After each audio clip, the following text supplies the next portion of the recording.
And we're back with more OmOneko. This time, last time we were informed that our Neko is not fixed.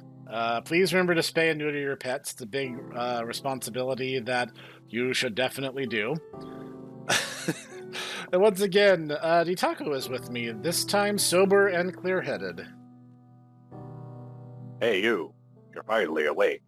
You were trying to cross this visual novel, but they captured you at, visual novel terms, and now you are a criminal. Well, of course. You probably didn't actually verify your age, thanks to the UK Online Safety Act. You monster. Now, I'll tell you a funny story. Back where I used to live. Oh, okay. Back where I used to live, we adopted this furry gray kitty. He was a tuxie. His name was QC. I think I mentioned him in this Let's Play. Now, the thing is, he was a Tom. And we're pretty sure he had people because he was super well socialized. He loved people. But he also knew how to handle himself really well in street conditions. So we kind of let him just be an indoor-outdoor cat, which is really unusual for my family. But we're like, he knows his way. He's not going to be in any real danger. A couple months later, and suddenly our neighborhood is full of gray, kind of block-headed cats. Or kittens, I should say. Because he got to discover which females were not spayed in our neighborhood. And let me tell you, there was a good number of them, and now where we used to live, probably to this day, is full of gray tuxie kittens of QC's mighty lineage. So, moral... No, moral of the story. He was a good man. Yeah, no, he did well for himself. He was a very sweet kitty. And he disappeared in his twilight as mysteriously as he first appeared into our lives. He was a wonderful kitty. And so the moral of the story is spay and neuter your pets, everyone. Hey, Shimi. Confusion and frustration pin Shimi to the back of the closet. I sit with her and take a moment to let my thoughts come together. That, what you felt, was called anger. My mom once told me that the opposite of love is not hate. Love and hate are both kinds of passion, just different ways of expressing it. I say this literally all the time, MC-kun. Maybe you are learning something. Shimi intently watches me speak. Maybe he listens. I know, right? Mom told me that there is an opposite of love and hate. It's called indifference. She examines her hands as if she was again seeing them for the first time. Maybe, Shimi, your feral, instinctual way was a kind of indifference. Not part of you is the opposite of that. You bounce ball bounce up. Sitting in the confines of the closet, I take her hands and gently pull her into a soft embrace, a very human hug. Shimi initially stiffens, but then her arms mirror mine and wrap around me. She first returns a gesture, and then the affection. Her head drops to my shoulder, and I kiss her between her ears. You are strange, and you don't fit me here. You're in this world, but not of this world. But that's okay. I like you, and you and all your strangeness. I'm happy you're in my life. I hold her. We stay like that for some time. My cats are snugglebugs now. If I let them sit on me, I'd probably not getting them off until I'm like, guys, I have to get up and use the restroom or something. Get off. You don't have to live in the closet. Yeah, I was about to say. Well, she put herself in there, and cats like closets. Lady Lila likes to sleep in mine all the time. When the time comes for me to extract myself from the closet, Shimi is much calmer. I know Lady Chloe loved the closets. Yep. She loved to spelunk in them.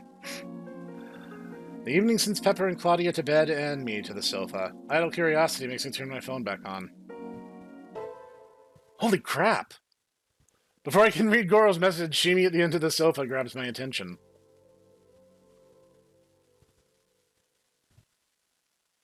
Shimi presses one hand to the cushion, pulls it up, then presses down with her other hand. Rhythmically, she repeats this clockwork-like motion, back and forth, pressing and lifting as if giving a massage. I have no idea what she's doing. She is so intensely focused on me that I can do nothing but watch her. She's making biscuits. Her eyes close tight. She makes a soft gasp-like hum, both as she breathes in and breathes out. It's breathy, full, and deep. Her entire body seems to be breathing in concert with the kneading motion of her hands. They move her slowly along the sofa, pulling her closer and closer to where I'm sitting. And again, a part of me starts to feel like I'm in over my head. That as Shimi slowly but inevitably creeps closer, there is almost something pulling me towards her, a tidal force of sorts, a something I don't understand. It's also strange. Left hand press, right hand up. Right hand press, left hand up. Whatever this is, what I'm witnessing, it's hypnotic. There's a tightness in my belly, nervousness, yearning. I can't tell, but my palms are suddenly sweaty. The intimacy bearing down upon me is a slow motion avalanche. Mom spaghetti. My heartbeat is an audible thing, loud in my head. My vision narrows, all I can see is Shimi. Alluringly vulgar, her intensity. I can't look away. Alluringly vulgar. What a sentence. That's quite a thing to say. I don't want to look away. Right hand press, left hand up. Mom. She has transformed to become an other being? I mean, technically correct. That's a strange way of putting it. Possessed now by some alien ecstasy, as if there are three of us here, me, Shimi, and the heat. Like she was being consumed by a bright fire, which was giving her great pleasure. And as she gets closer to the spot where I'm sitting, the flames burn brighter and more intense. And all that time that I lost in the park, it is here now, somehow. Stretching these moments, our moments, making them infinitely long as Shimi takes forever and no time at all to press one hand down and lift the other. You know what? I think we should take this moment. Little Jimmy Jimmies, little Sally Sallies. You should probably leave the room. You should really stop and assess and know whether this is the sort of thing that's right for you. Call your doctor and see if OmOneko is right for you. Because, you know... No, honestly... I feel like at this point we are approaching mommy and or daddy territory. If you understand what's happening, you're probably good to go. If you are very curious as to why this, smooth jam is playing in the background, you might need to go ask your mom or dad if it's okay to keep watching the video. Mom, Dad, who's Martin Gavey? And why is he playing a slightly overweight jam? Left hand press. Let's get it on. Shimi moves closer. She is magnificent. Her hands are next to my thigh now, pressing, pulling. Her chest heaves, inflating her lungs to their fullest, and then completely emptying, releasing her hot breath upon me. Well, cats are a type of dragon, to be fair. This is it probably smells like bad fish. Fish and death, yes. This is I'm just saying, that's my experience with cats. They breathe on you, it's like, oh God, halitosis. I had Dash. And you try and brush their teeth. And it just makes it worse. It really does. I had Dash sitting on my chair earlier, and he yawned right into my face, and it was like, oh, God, I know exactly what it is you eat. Even still, I'm horrified. This is a rip current of desire, pure, raw, unpolished, and coarse. I'm caught in her undertow. I'm being swept far away from shore. My fervor now matching hers near bursting. She's an infection that has entered me, deep, heady, and thick. That's what she said! Never been this lost in the unquenchable thirst for another. Right hand press. Her hands pressing on my thighs, her head moves closer. You did that already. Lips brush my face. She did? What? Was she just poking you? No, I think she was gradually sizing up if she could approach. Because I don't think she was actually making contact yet. There's so much heat. If I thought her body was hot when she was racked with fever, it's nothing compared to how she is now. Or is it me generating this heat? I have no idea. Each touch sends a wave of it through my body, lifting, pressing. The tension in my stomach expands through my torso, moving lower. I can't seem to catch my breath. I think this is a combination of the fact that she is currently feeling some very heady emotions. Also, the fact that our dear boy is kind of a poet. He's got very lurid descriptions now. Kind of a poet. MC Kun should be writing poetry, and then he won't need to get a full-time job. I don't want to say, he's just like me, FR again, but I'm just saying he's a neurotic mess. He's incredibly poetic with the way that he describes situations, and he's got the hots for Shimi. I'm just saying, MC might be Ditaku. I'm just saying. This would offend me, except I absolutely agree with everything you just said. That's fair. Before I know how I feel about this. Before I know it, I wish granted, Shimi's lips find mine. Do Nekos understand kissing in the way humans do? I don't know if this has been explored up to this point. I'll say this, cats don't. Yeah, no. Cats do not. Nope. If anything, their version of affection is to do the head bump. Yep. Which is why, there's been a few times that the professor here talks about I just got, head slammed by Sir Dash. Yep. Like he's happy to see you. Yeah, I get lots of head bonks from Dash. Lila's warming up to the idea. She's a little less aggressive in her friendliness. But at night, Dash will just head bonk, and he's like, "Hey, you awake?" And he'll just run his paw over my chin, and it's the weirdest feeling in the world. I'm like, "Bro, I'm trying to sleep. You're killing me." It's simply her slighted, parted lips touching. What's that? You should pet cat. It's just. You should pet cat. No dreams now. Only pet cat. It's simply her slightly... Gosh, please. Simply her slightly parted lips touching, teasing mine, and her hot breath on my face, filling my mouth and my lungs. I breathe her in. My hands are in her hair. Gently but firmly holding handfuls of her, I press into her lips and she responds. Her tongue sweeps away the last of my restraint. Okay, seriously, if you guys are not comfortable, you might want to duck out now. You've been warned.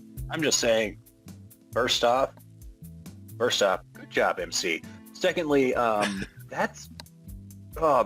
if they have, coarse tongues the way that does, oh God, I really would not, I do not envy him playing tonsil hockey with her. Secondly, once again, that would hurt.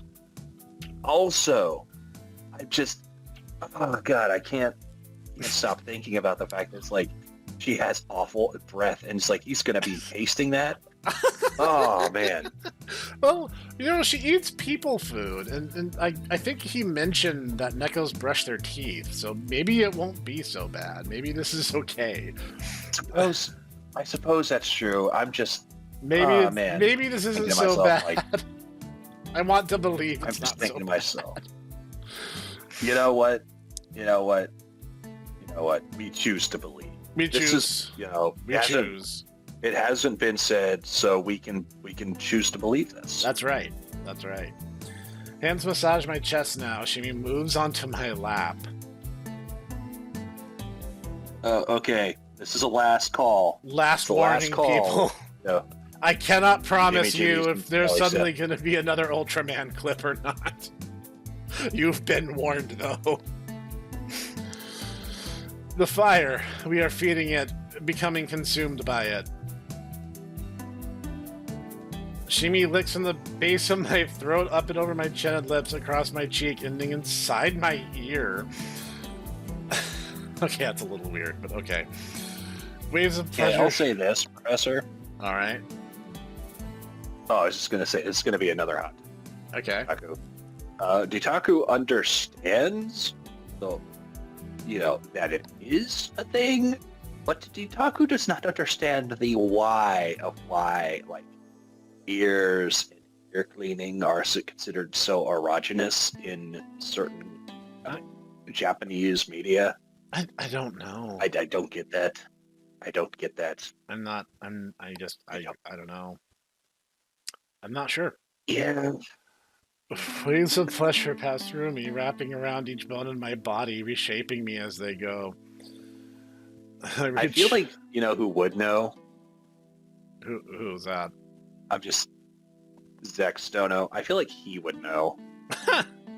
I'll have to ask him about that. I reach up to take both of her ears into my hands. Oh, baby. I'm slow to recover sanity and the reality of my living room. I catch sight of Shimi, her bobtail raises, lifting her t-shirt just high enough, then she has gone down the hallway. I sit dazed, a pot of boiling water on the stove. The flames have been taken away, but I'm still white hot, a rolling boil. Charmed. I used to read a lot of fantasy books with wizards and witches, and I never could get my mind around someone being under a charm spell. Now I do. My will is not my own, and I totally don't care. Every fiber of my being feels devoted to the moment we just shared. And I want more, so much more. I'm ready to be consumed by it. Oh, we're not actually being given a say in the matter, but I'll save as a formality. That was incredible. Desire for Shimi pumps through every cell in my body, threatening to cook me from the inside. I want it too. A wash of total and absolute want, no need. This is a need. A need that ricochets around inside me, intent on getting out. Musk and pheromones heavily permeate the few thoughts I can form. I'm drawn after like a bee to a flower. A buzz, I relish all that awaits.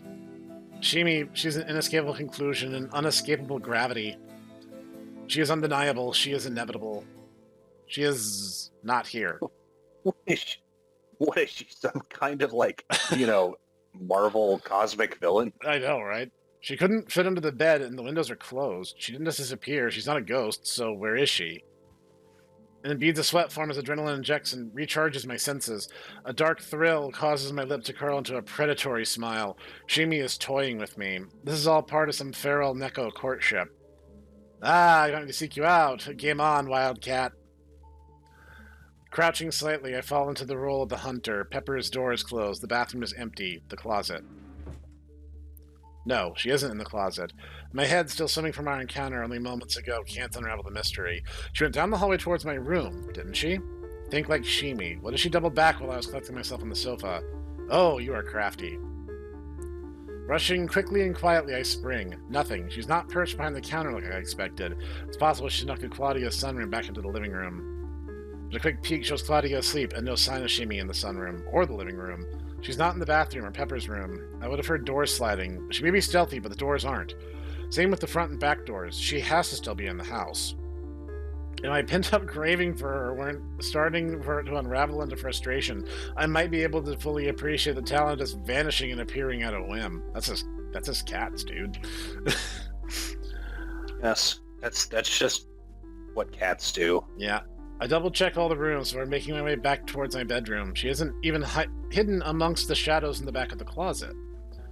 Moonlight flooding in my room illuminates none of the mystery. Wary now, I stand indecisively. Only moments ago, the passions of Shimi washed over me. The feel of them fading makes me desperate to reconnect. But where is she? Damn it. A deep sigh of defeat escapes, taking with it the last of the heady anticipation. The mood swings are back. My frustration boils over. My cheeks flush red and the heat surges inside me. The hit steals my breath and knocks me on my feet. Thank God I'm on the bed. If I landed on the floor instead, I could have been seriously hurt. But I'm not out of danger, far from it. I can't breathe. I can't move my arm. I can't sit up or roll over. Confusion becomes cold fear. Weight and snarling, hot anger on my chest confirm I'm pinned down. My eyes focus and I see her. There's a cold, hungry anger in her glare. Dread grips me nearly as tightly as the hands on my wrist and throat. She bares teeth. Creature that looms over me is not the Shimi I know, only rage. I'm trembling, barely able to take in air. For the second time, I can't budge the hand that holds my throat. My body briefly struggles against her, bucking and kicking, but it doesn't matter. She has the strength and leverage and holds me fast. She has the weapons to end me quickly. As soon as she's done playing with me, she will squeeze and my blood will spill. All I can do is tremble. The world blurs. Maybe I'll pass out first. It's funny the things your mind focuses on. I can feel my warm, wet blood running from the fresh lacerations on my wrist where the Pharaoh's nails easily press into me, the same place she cut last time. My blood staining the fresh, clean sheets. I just got this place cleaned up.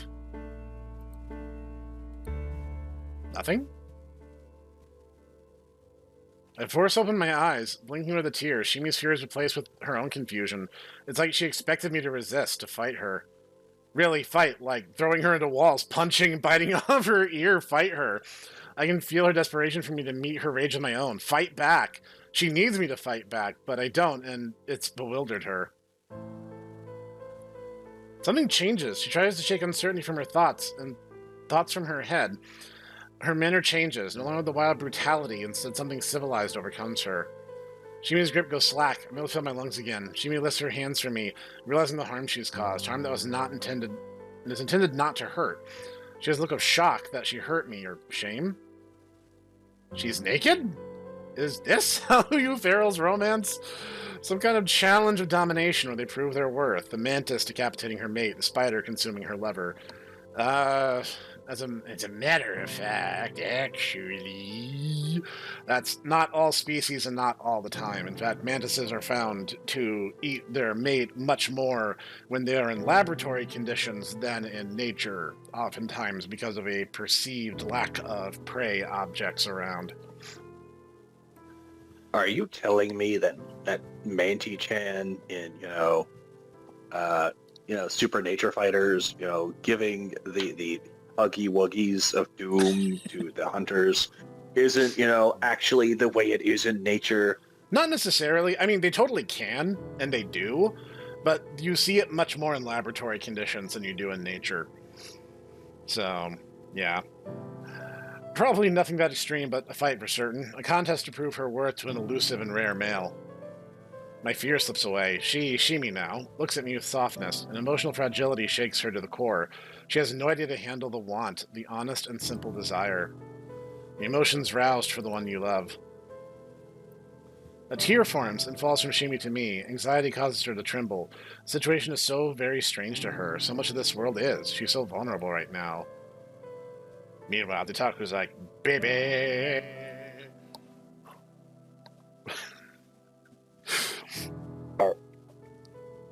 I mean, yeah. I'm awaiting the denial if one is coming. No.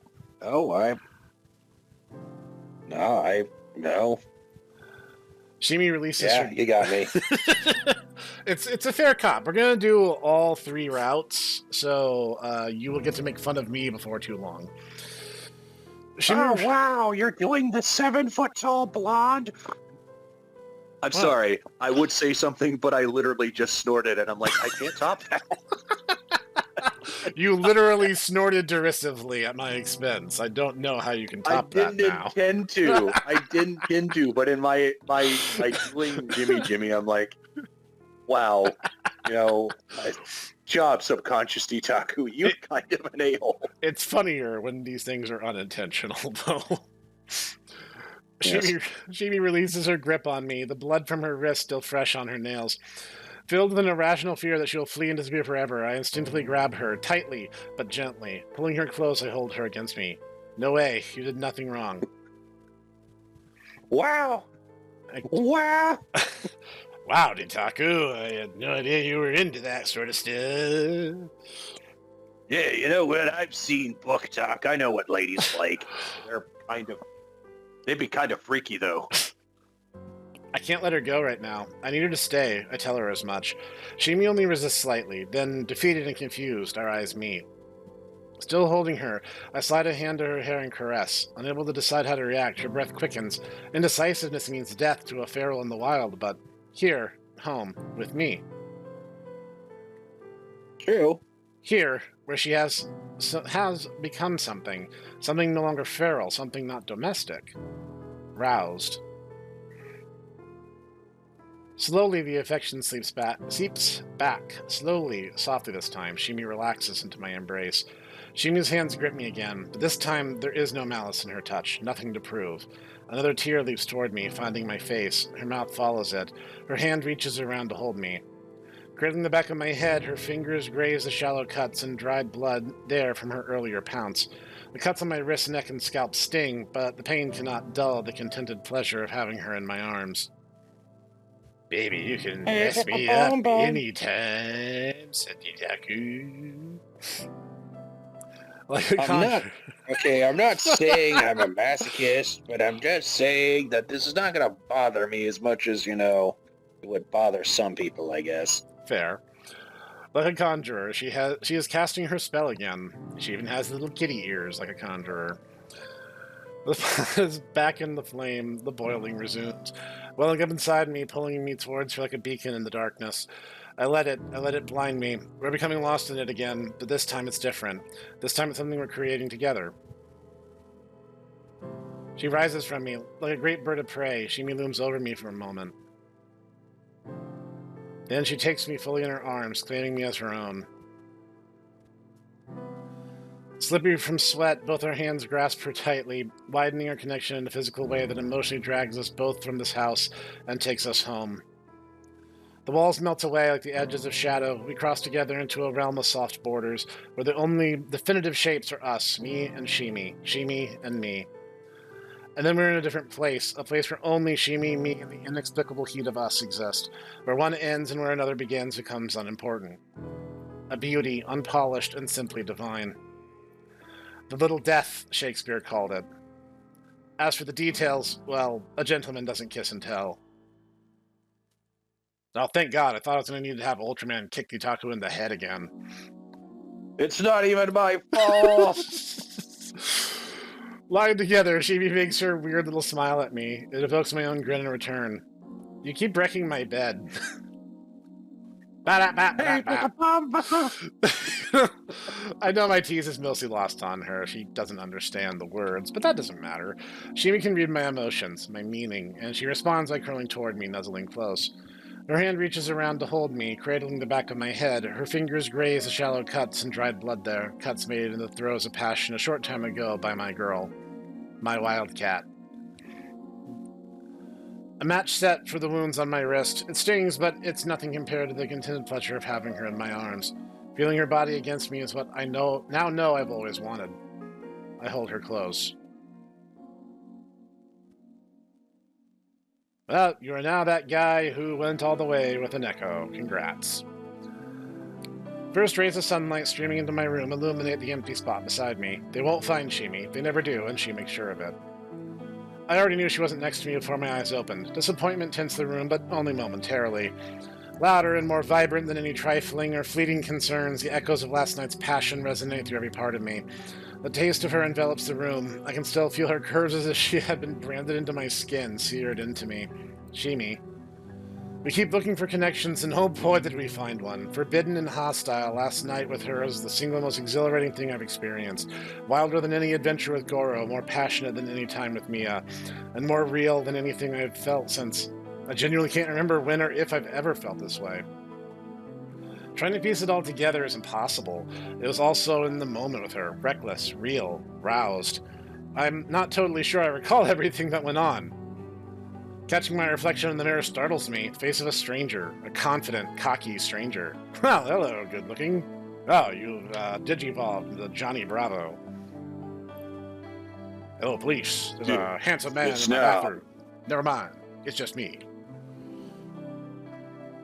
I am now no longer T-Taku. I am now Chad Taku. Well, of course. My ridiculousness causes the handsome stranger in the mirror to smirk. An obnoxious, self-satisfied grin. Oh yeah, this is Itaku, all right. An appropriate companion to the strange feeling of invincibility. I'm just feeling good, riding the high and unapologetically smug about it. My smug grin and I head to make breakfast. I should be frugal with the food in the house. It still needs to last a while. Instead, I find myself making overly generous portions, splurging with the ingredients. Vince's! Yep, eggs and bacon and Vince's. A treat for the household. Good morning, my sweet claws. I hand Claudia the cup of tea already made for her. The noise and smell of cooking arouses and draws my domestics into the busy kitchen. Pepper yawns and stretches, rubbing sleep from her eyes. Claudia immediately falls into her helper role, bringing me plates and grabbing sporks. Even if token, Claudia's reliability is appreciated. I let her know. Good girl, Claudia, always the best helper. My good mood seems contagious as Claudia prances over to the table with the sporks. Yum, looks yum. Pepper wants some. Let's go! Pepper snaps her fingers. She makes her demand. Someone isn't getting enough attention. Yes, ma'am. Coming right away, my lovely. Pepper's eyes widen. Not the reaction she anticipated. She blushes and joins Claudia. It's then that I realize I made 4 plates, even though I know Shimi is not even in the house. Pepper and Claudia both share very curious and knowing looks, Neko dancing with me, stealing glances when they think I won't notice.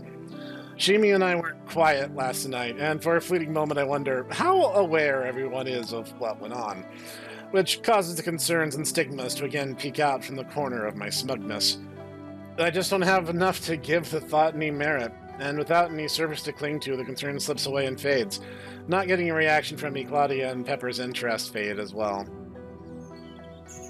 I barely noticed that I ate. The overpowering feeling of bliss bleeds over everything else. My amazing mood is all that I'm interested in right now. I wonder if I'm still under some kind of spell, charmed by my exotic girl and her strange witchcraft. I check. As I suspected, Shimi isn't in her closet. Puttering around seems only to wind me up for some reason. I feel like my body is too big for the house, or like I'm always in the wrong room. Without a word, I turn on the TV on the Nature Channel and take my leave. I have no idea where my phone is. The last time I saw it was last night, right before Shimi came into the living room. I gave a cursory glance for it and checked in the sofa for cushions, but no success.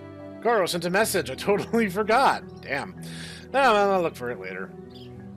I strolled down the street along the park, past apartments perched atop small shops, and past the mom-and-pop businesses. I don't take in my surroundings. I'm aware of where I am and what I'm doing, but it all feels inconsequential, just not worth noticing. Instead, it's the subtle changes in the way the fresh air feels as I move through it that intrigue me and keenly keep my focus. The smells of restaurants and cars, the feeling of distancing me and the things I pass by. I take in and recognize each one in turn. Someone looks like they won the lottery. The voice of the convenience store's cashier snaps me back to reality. I've still got my smug little grin plastered on my face. He's right about that part. Shimi was a bet, a long shot, one that really paid off. I feel my grin widen. Yeah, guess I did. Good for you. Anything I can help you with? That's a good question. Why did I come in here? Nothing I want. Nothing here anyway. Nope. My hands were sharp, unapologetic. Lynn looks at me like he's waiting for the punchline. Sorry, broke at the moment. Lynn, puzzled by my response, ignores the obvious question of, then why did I come in? After a short pause, he probes a different one. I thought you won the lottery, High Roller. I did, just not the one that gives you money. What other one is there? A girl. My thoughts return to Shimi. For a moment, I'm lost in the connection, dizzy from just the thought of her. It's a little weird, surreal. She's wild. I mean, she's very different from anything I ever expected. I already regret sharing any of this with him. Not because I feel any shame over being with Shimi, I don't. But she's a secret that I don't want to share, especially with someone like Lind, whose philosophy is in he holds a goal. He could only tarnish it. Veronica puts up with him, but that's her business. All I care about is Shimi. Wild ones are fun. Danger adds to it. Speaking of, if things don't work out and if you do come into some cash, let me know. I can find something really wild for you. Sure. Thanks. Hey, what happened to your neck?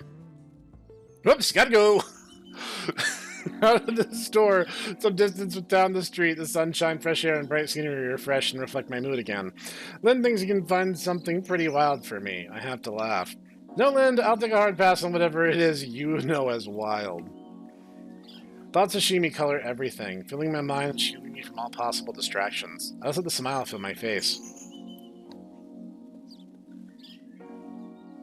Where am I? I've been straying, walking in the wrong direction. Good. It's been a long time since I've done any kind of exercise. I smirk. Shimi has caused me to get my lazy butt out of the house. She's good for me. Heading back towards home, I already know that Shimi won't be there, but it's okay, I get it. She needs to be out right now, so she can find something she needs to find, I guess. Whatever it is, it's something that takes her away from me. She'll find it, or she won't. Problems you can fix, and problems you can't. But as long as she keeps coming back, then it doesn't matter. When I finally get home, I'm completely exhausted. but not too tired that I don't check if Shimi has returned, which, as expected, she hasn't. Not yet. She's wild, after all. The best ones always are.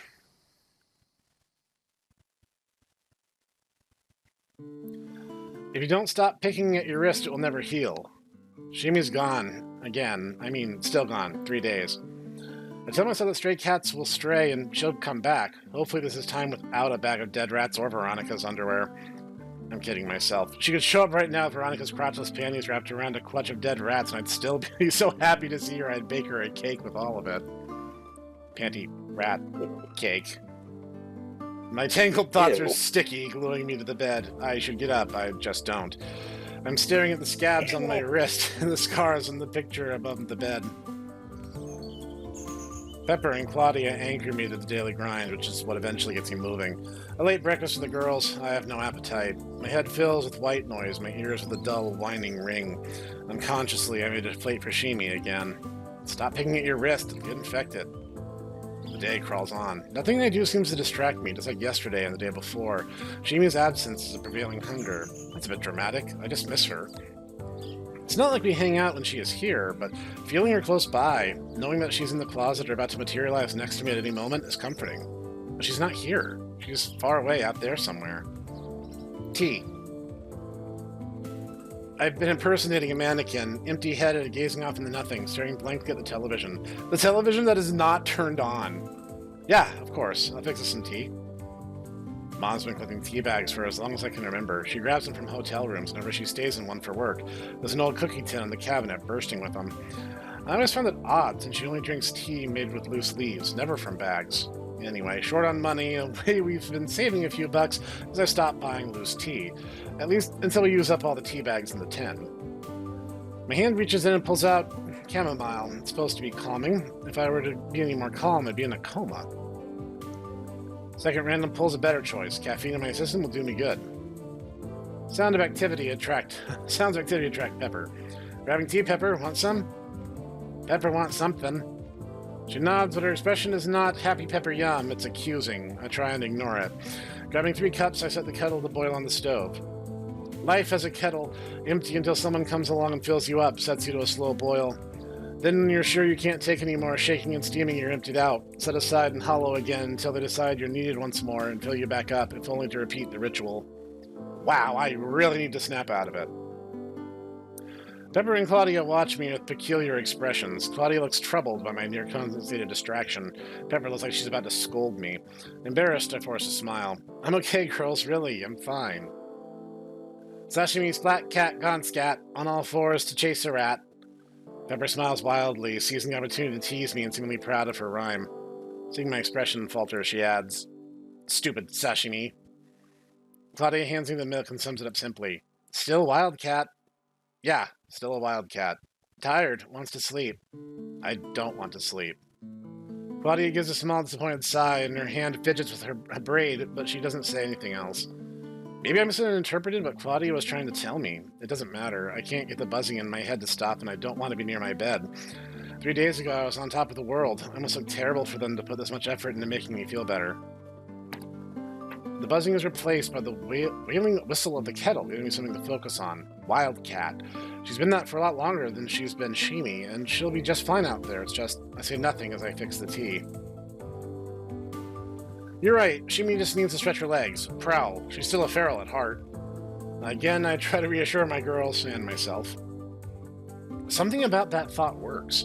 I've been nauseous and unable to eat because of emptiness. Periodically, it balloons into panic and I have an urge to flee, but nowhere to go.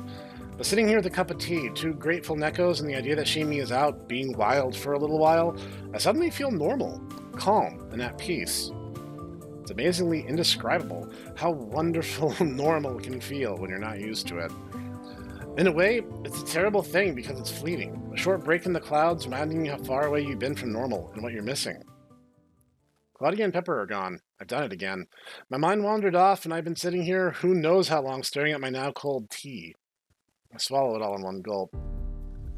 TV decided to work again on its own. Pepper and Claudia watched their nature channel for a while.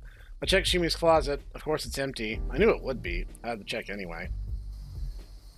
Eventually, the girls go to bed, and I'm alone with the television. The feeling of loss lingers. It's bittersweet poison washing through my veins. My mind becomes my enemy. This really is Ditaku. Why did the What are neck... you talking about? Casual observation is all. Why did the Neko cross the road? Stop it. She didn't. Hit by a truck. Whammo! Please stop it. Sliding open the bedroom door, my heart nearly leaps out of my chest. Shimi in my bed. I'm so happy I don't know what to think. I should be mad, but how could you be mad at a very naked Shimi? I leap into bed before the dream can end. I grasp the pillow desperately, as if she was there. Of course it's only a dream. A terrible, beautiful dream of Shimi.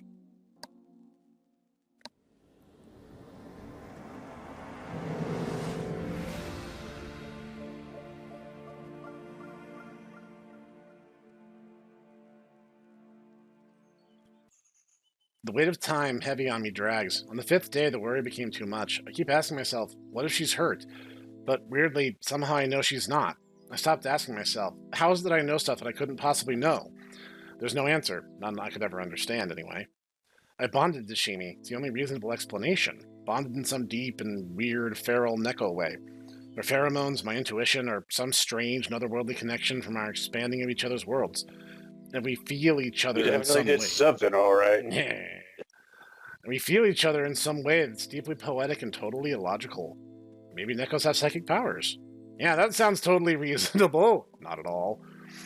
Or perhaps more likely, I've gone completely batshit insane. The kind of crazy where you don't know you're crazy. That scary madness that feels perfectly normal is convincingly comforting and has absolutely no connection at all to the reality around you. Nuttier than squirrel shit, as Goro would say. Regardless, the fact remains. Even though there is no way I could know that she isn't injured, I do. And I also know Shimi isn't coming back. I know this. She's gone. Just like Dad's watch. It isn't some kind of inexplicable insight or intuition or bond. I know this because I checked her stash behind the curtains in the living room, the stuff she kept there, the can of crushed tomatoes, the picture of me, it's all gone. Her bag on the roof? Gone. She even took some of the clothes from a box in the closet, one of the sweaters I never wear. It was just too bleak. Being always in the moment means your own boredom can be overwhelming. Sitting at home, every second was an agonizing reminder of her absence. I wanted Shimi to return, but she didn't, and now I'm looking for her. I have to. The vacant spot that she had so richly occupied in my life is now a hollow place. Everything feels so small with her gone. I can't sit still. Before I went out, I made a few meals for Pepper and Claudia. 2 meals should do. Sandwiches and snacks. Gotta make sure they don't eat each other. I wryly joked as I turned the TV on to the Nature Channel to keep them entertained while I'm gone. As always, Claudia was helpful and gave me a hand with the sandwiches. She made me an extra one, and then made me take it. I still have no appetite, but it was easier to let her have her way. It's okay, Claudia. I'll be back. I have no idea when I'll be back. Claudia's smile is every bit as forced as my own. Pepper avoided me. She's pissed off that I'm acting this way, intolerant of my obsession. Still, just being out there looking for Shimi gives me faith that I'll see her again, or at least lends a strange feeling of hope that I might. The words die in my throat. I'm gonna find you. Is that what I was gonna say?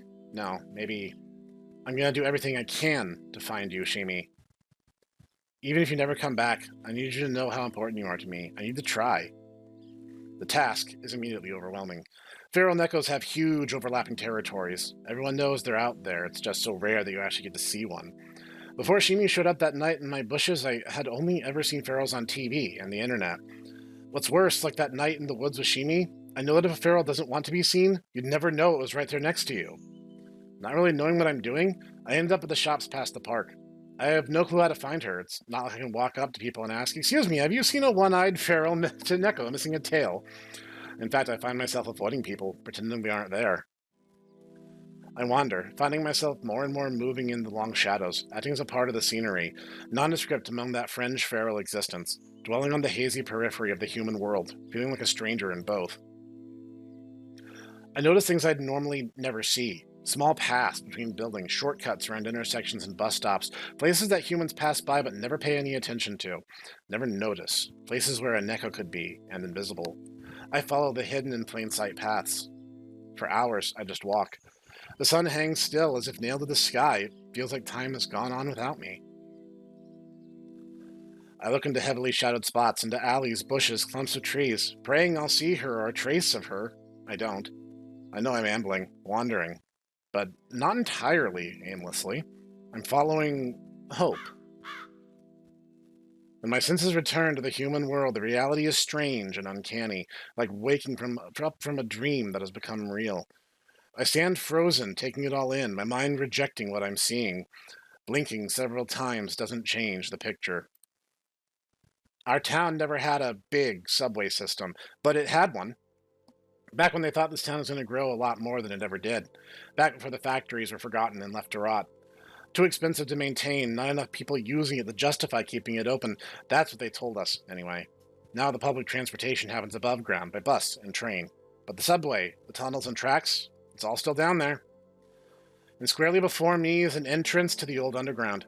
It's like I've had my eyes closed, wandering disconnected from time, and like the toss of a coin, just moving in seemingly random directions, but ending up at this place. I've never been here before, and yet it's hauntingly familiar.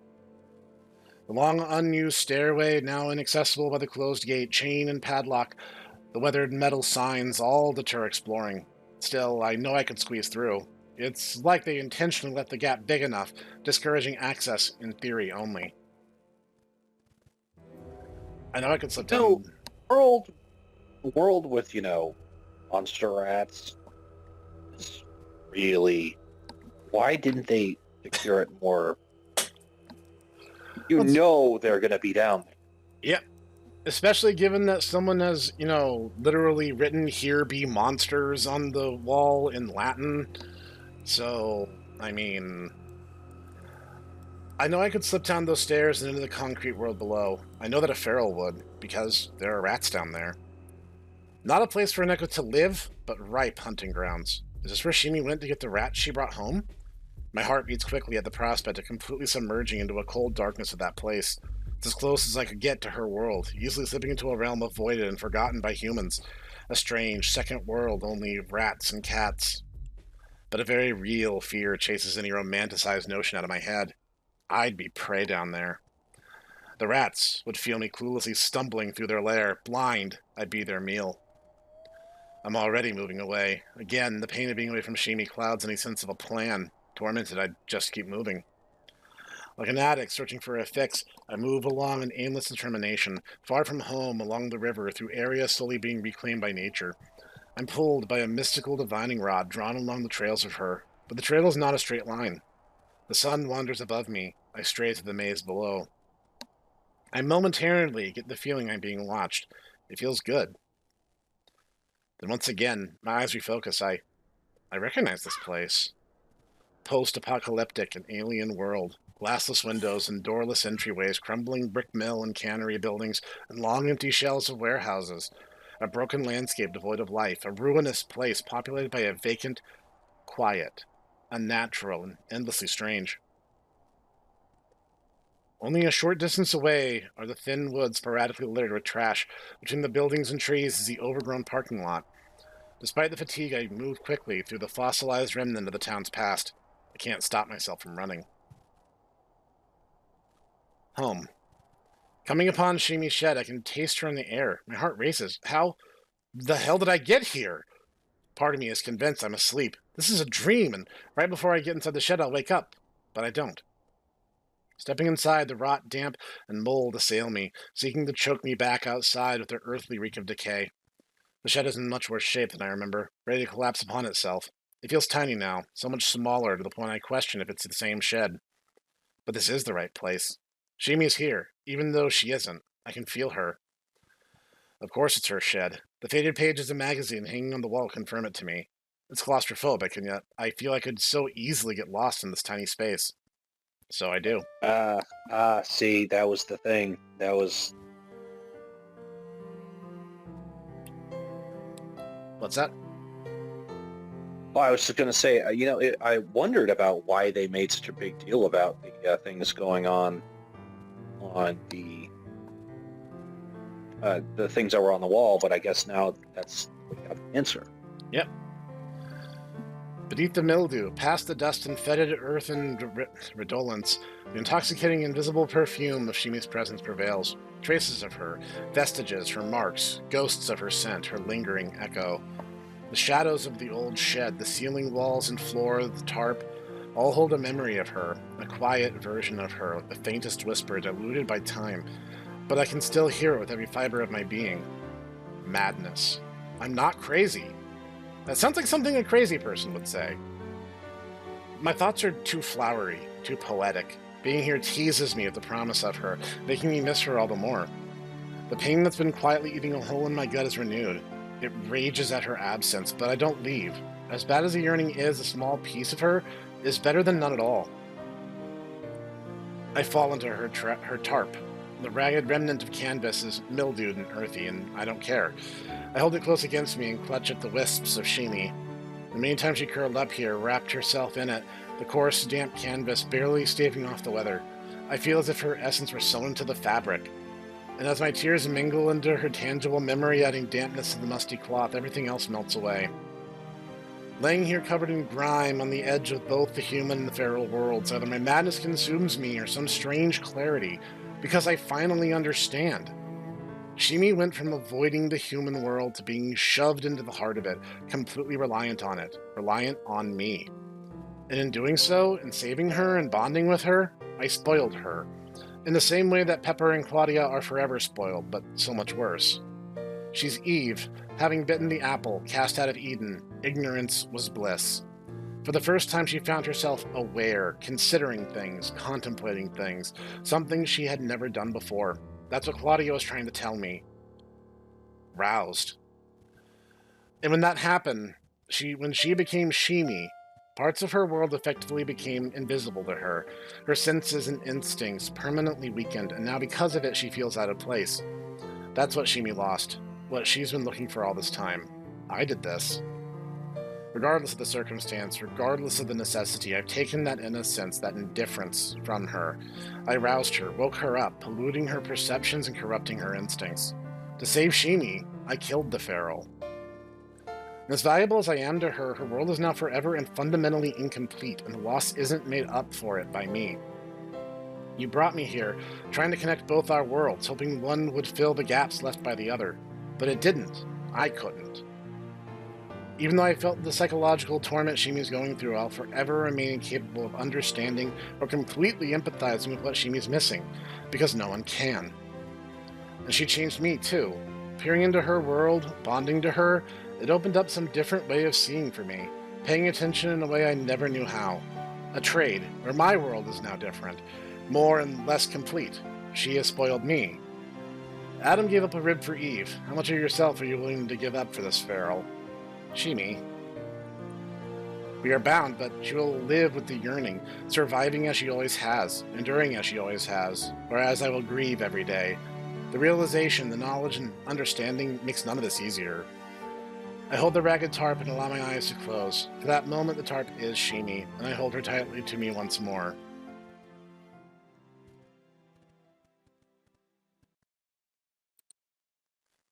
The pervasive nothing fills my vision. The earthly damp overwhelms my senses, and a small panic builds inside me. I'm blind? The thick darkness slowly retreats enough for the scene to reveal itself to me. The brief panic subsides, and I recall where I am. The sun is set, and the heavy blanket of night has enveloped the shed. The dank and weathered tarp Shimi uses as her blanket. I'm still wrapped in it, still clutching onto it. And what could be called the doorway, the feeling of being atop a high building hits me with a kind of vertigo. Stepping back into the wild is like stepping off the ledge. My body resists. I consider leaving something so she'll know I was here. The undeniable emptiness in my gut convinces me that I already have. I don't know where she went. I just know that she's not where I am, and that bites me to the bone. I should go home, but how can I? More than heartbreak, a chunk of my soul, a piece I called Shimi, has been torn from me by the roots. I miss her with every fiber of myself in a way that I know is unhealthy. But I'm desperate because I already feel it waning. The pull to her is thinned from yesterday, slightly weaker than from even earlier today. I'm losing her. Collecting myself and all of my remaining hope, I allow the craving to drive the burning muscles of my exhausted legs and push on. Before the sky looked into a ceiling holding everything in, now it appears empty, in the void that it is. Empty and mocking, endless. These stars are useless to find her. Walking aimlessly for hours to the silent town and back amongst the still occupied part. My feet are burst blisters, my legs hot slag, but it's all muffled by the dull and constant heartache of being without her. A dogged obstinance I've never known before is the sole reason I don't stop moving. But there is neither hide nor hair of her, no trail, and the connection to her now feels completely one-sided.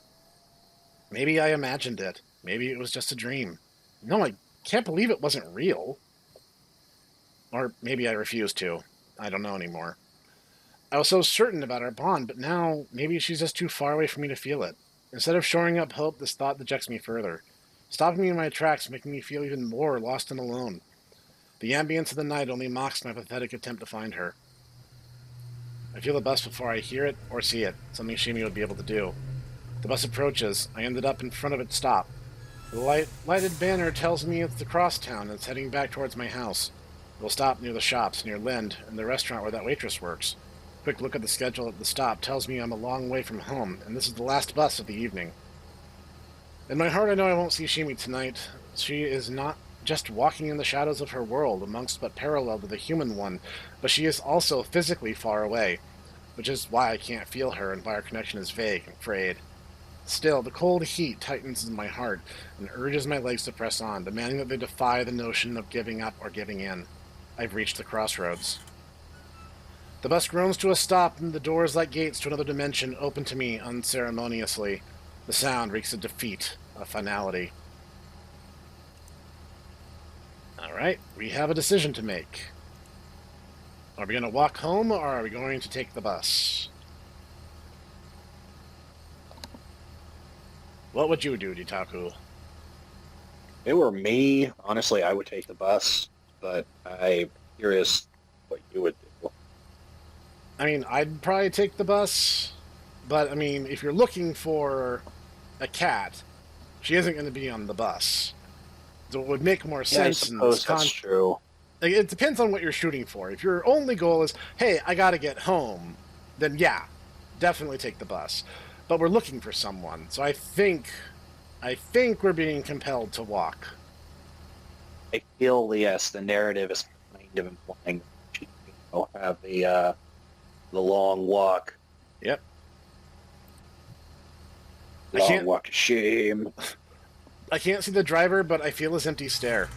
When I don't step onto the bus, an unappreciated confusion breaks his monotonous routine. A moment later, the hinged doors, the portal back to the human world, screech close as the bus lurches forward and lumbers away. Even though I'm far from home, I can't yet leave. I still have a foot in the shrouded feral world.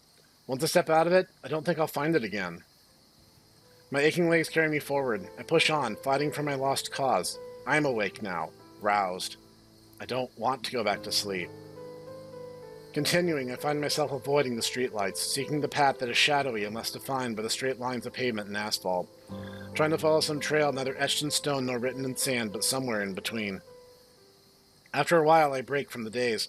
I can't shake the feeling that I'm being watched. Unlike earlier, it's not a good feeling. Something's coming. Quickly stepping deep into the shadow of an alleyway, pressed against the wall, I feel it, getting closer. Moments later, a police car drives by. With its passing, the concern fades. It's perplexing. Why was I worried about something like that? I'm not breaking any laws or doing anything wrong. It's what she would have done. It's the mindset. The bond to Shimi. Being in the human world, but not of the human world. That makes you smile, but the smile is thin, because I am of the human world. I continue my search, knowing it's in vain. The soft pink and tangerine wisps of morning spoil the starlight. It chips away at the darkness and capturing the night at the far edge of the sky, tuckering stars away at one at a time in looming anticipation of another day. My much too fancy thoughts prove my wildcat is still a part of me, likely she always will be.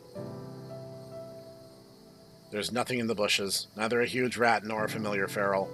I remain alone with the hollow and haunting darkness in my thoughts that the breaking dawn can't chase away. A figure stands in the doorway. Claudia. She's been watching out the window for me. Not asleep? No, not asleep. She shakes her head simply and gives it a resigned smile that fades too quickly. For a moment we stand, and I let her regard me with her worried stare.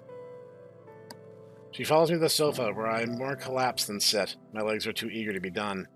I didn't understand what you're trying to tell me, Claudia, and now I do. Shimi's unable to return to her blissful ignorance. We woke up a part of her she doesn't understand. And now she has to find out who she is, discover what she's become. That's where she went. All we can do is, well, if you love something, you have to set it free, right? Yeah.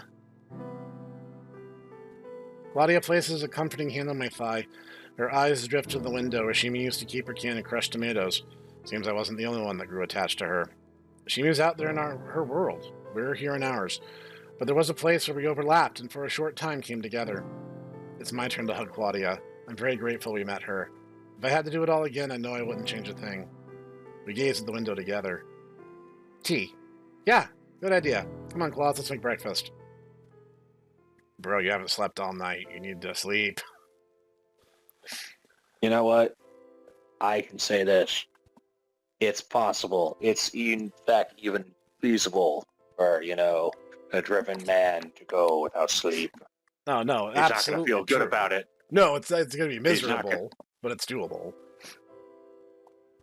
Time passes. And then his friend will be like, bro, you look like shit. And he's like, yes. And then he will proceed to fall over. Thud. Yeah. Time passes. Dreams fade. Cuts on my wrist, neck, and back on my head heal. New routines become the new normal. The Monday distractions and daily chores allow you to forget, mostly. Or at least let you move on, as you do, reinforcing the closure of a part of your life that is forever over. A part of you become filed away as memory, even though it changed you in ways you never fully comprehend. I was distracted because I looked up and the painting had changed, and now it's like, oh, that's the weird, Oni battle thing we saw at the store. It just threw me off really hard mid-sentence. Pepper found my phone. I hardly spend any time on it anymore. Besides returning Mom's missed calls and messaging with Goro, it's great that he got stationed at the local base, even though he's busier than a one-legged man in an uphill ass-kicking contest. But he wants to come visit as soon as he gets time off. The army's less fun than he hoped it would be. Yeah, duh. Dude. It's weird that he got rid of his car. It's something he's not telling me, but I'm sure I'll find out eventually. Shimi never came up. I don't know how I'd tell him about her. What Shimi and I had is almost impossible for me to understand, let alone trying to explain to someone else. Any attempt to put words to it would only lessen it somehow. Defining it would diminish or dispel the magic of it. Pepper and Claudia moved beyond tolerating each other, and we're a pretty good team now. We come together when getting ready to eat, do story time, or play a board game. I'm less boring now. I like to think that anyway. I walk every day to the park or shops, rain or shine, even if it's only to buy a package of noodles or a can of crushed tomatoes. I still wonder. That change hasn't left me, but my journeys are mine. There's no raging need to seek out Shimi in the wild or visit her tool shed. Instead, I just explore, allowing the wind to take me where it will to the civilized parts of my world. I'm in a better shape now because of it. I know my mind is in a better place, my mood too. It's amazing how little regular exercise can improve you. Yeah, that is true facts, actually. I started a small exercise regimen myself not too long ago, and it does help your mood considerably. For a time, Shimi made our world better, more complete. I think if I try to improve as a person and hang on to the changes she helped me with, then all that happened won't be wasted. Staying as I was before I met her, that would be an insult to all we experienced together. From time to time, and out of nowhere, I find myself thinking about her, when I have the occasional fancy or deep thoughts. As always, I fled back into the cold present and into my senses and myself. Pain and heartbreak threaten once again to overwhelm me, but I can't let it. That part's behind me now. But when it's raining, that's when I think of her the most. Some time later. Today was a good day. Normal. Spoke with Mom on the phone and spent time playing bounce with Pepper, and Claudia helped me with dinner. I've finally gotten caught up with finances, so tonight we celebrated with a great dinner. Then we played a game together, and I read some Sin Kitty. I even did the voices. Pepper finished her shower and took a quick one afterwards, and I took a quick one afterwards. Another day behind us now, another night ahead. I thought about going for a wander, but I really like doing those in the late afternoon or early evening. Since it's late, I decided to save that for another day. I'm planning what to do tomorrow to ensure it's not wasted day when... You know that feeling? Like when someone's watching you? The hair on my neck leaps to attention. I'm frozen. I know she won't be there, but I need to look. I have to. I've been through this so many times, so much false hope, and so many disappointing outcomes. I was doing so well, and now I feel like I'm back at the beginning, like a relapse. Finally swallowing, getting it over with, I allow myself to look outside. Nothing. Only my imagination and sad reflection in the glass stare back at me. I try and stare down my reflection as a bitterness fills the back of my mouth. I swallow it away. Bitter is not how I ever want to remember her. I turn my back to it. Things are just what they are. Ghosts haunt, it's what they do. If burying myself in platitudes gets me past this moment, then I gladly fill my head with them. That feeling like someone's watching you, it persists. Like a song you can't get out of your head. The feeling worms its way to the surface, pushing aside all other thoughts. In spite of myself, I turn again to gaze out the window at the bleak, empty darkness. There's nothing there. Nothing. Only emptiness stares back. But it's just a phantom. Nothing more than another hallucination. Then, is this real? I'm terrified because it feels so real, but I know it can't be. Can it? The ghost becomes corporeal. Shimi appears. Stepping forward, she stands ablaze in the moonlight, gripped in her primal stare. I see her. I do see her, because she wants to be seen by me. A surge of energy, a bolt of lightning leaps from both of us, connecting us. The sheets of glass can't hold back the heat.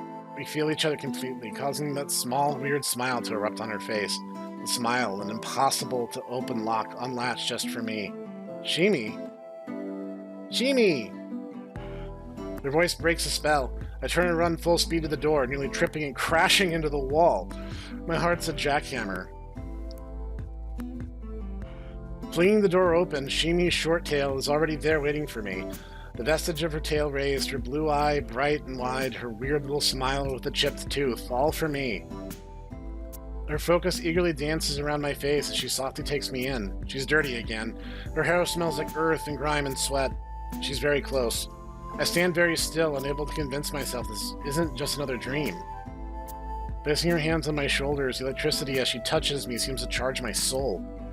We spend forever just looking into each other's eyes. As always, the experience is profound, overwhelming.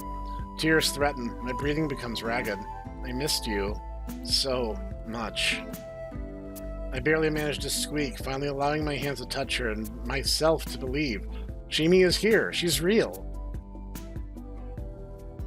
She pulls her... Yes?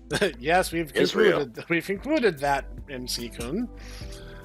She pulls herself closer. Shimi is real. Is it real? She can't hurt you. What did I... Oh, no. Oh, no. She pulls herself close, our bodies nearly touching. Almost a hug, but not quite. Always the tease of her. She traces my features with her fingers. My lips, my eyebrows, my ears.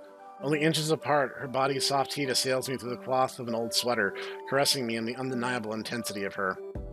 The joy overflows along and trenched out as a raging flood. Shimi whispers something at me. She moves both of her hands down to my face, watching the tears trickle down my cheeks, then looking directly at me, making sure I'm seeing what she's saying. She speaks. Shimi, here. Home. Her hands still on my face, tears leap towards her. My sobs come without shame.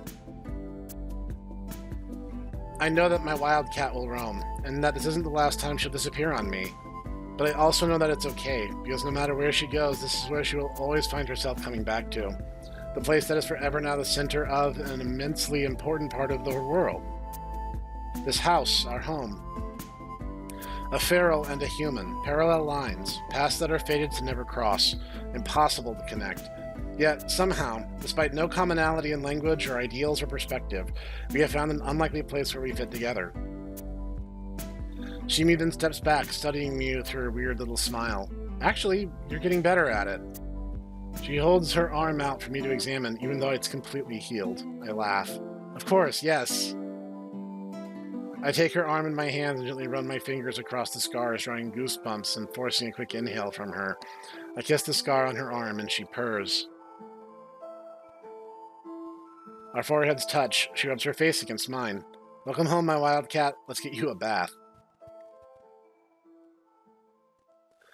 Shimi does come back with baggage. 2 bags, in fact. A plastic recycling bag that spent some time on a roof and a stained canvas shopping bag.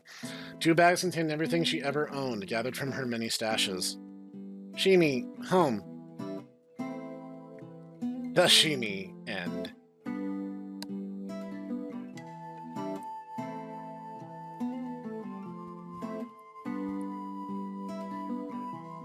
Okay, we have reached the first ending of OmOneko and our crushed tomato collection. Gonna give us a crushed tomato percentage out of. Oh, these are some of the things he talked about, the small bag and big bag that the doctor told us about, our creepy Shadowrun doctor. This is outstanding. I have done a couple visual novels on this channel. I have to say, this one is really, really outstanding. I will say, reading some of MC's information and his take on things are like, bro, you are being really, really like purple prosy there, man. Like, let's chill out. The man clearly is a poet. I can't fault him for that. There's a huge disclaimer Sometime. at the end there that I realized was like actually more information. I completely missed it. I'll have to catch it next time.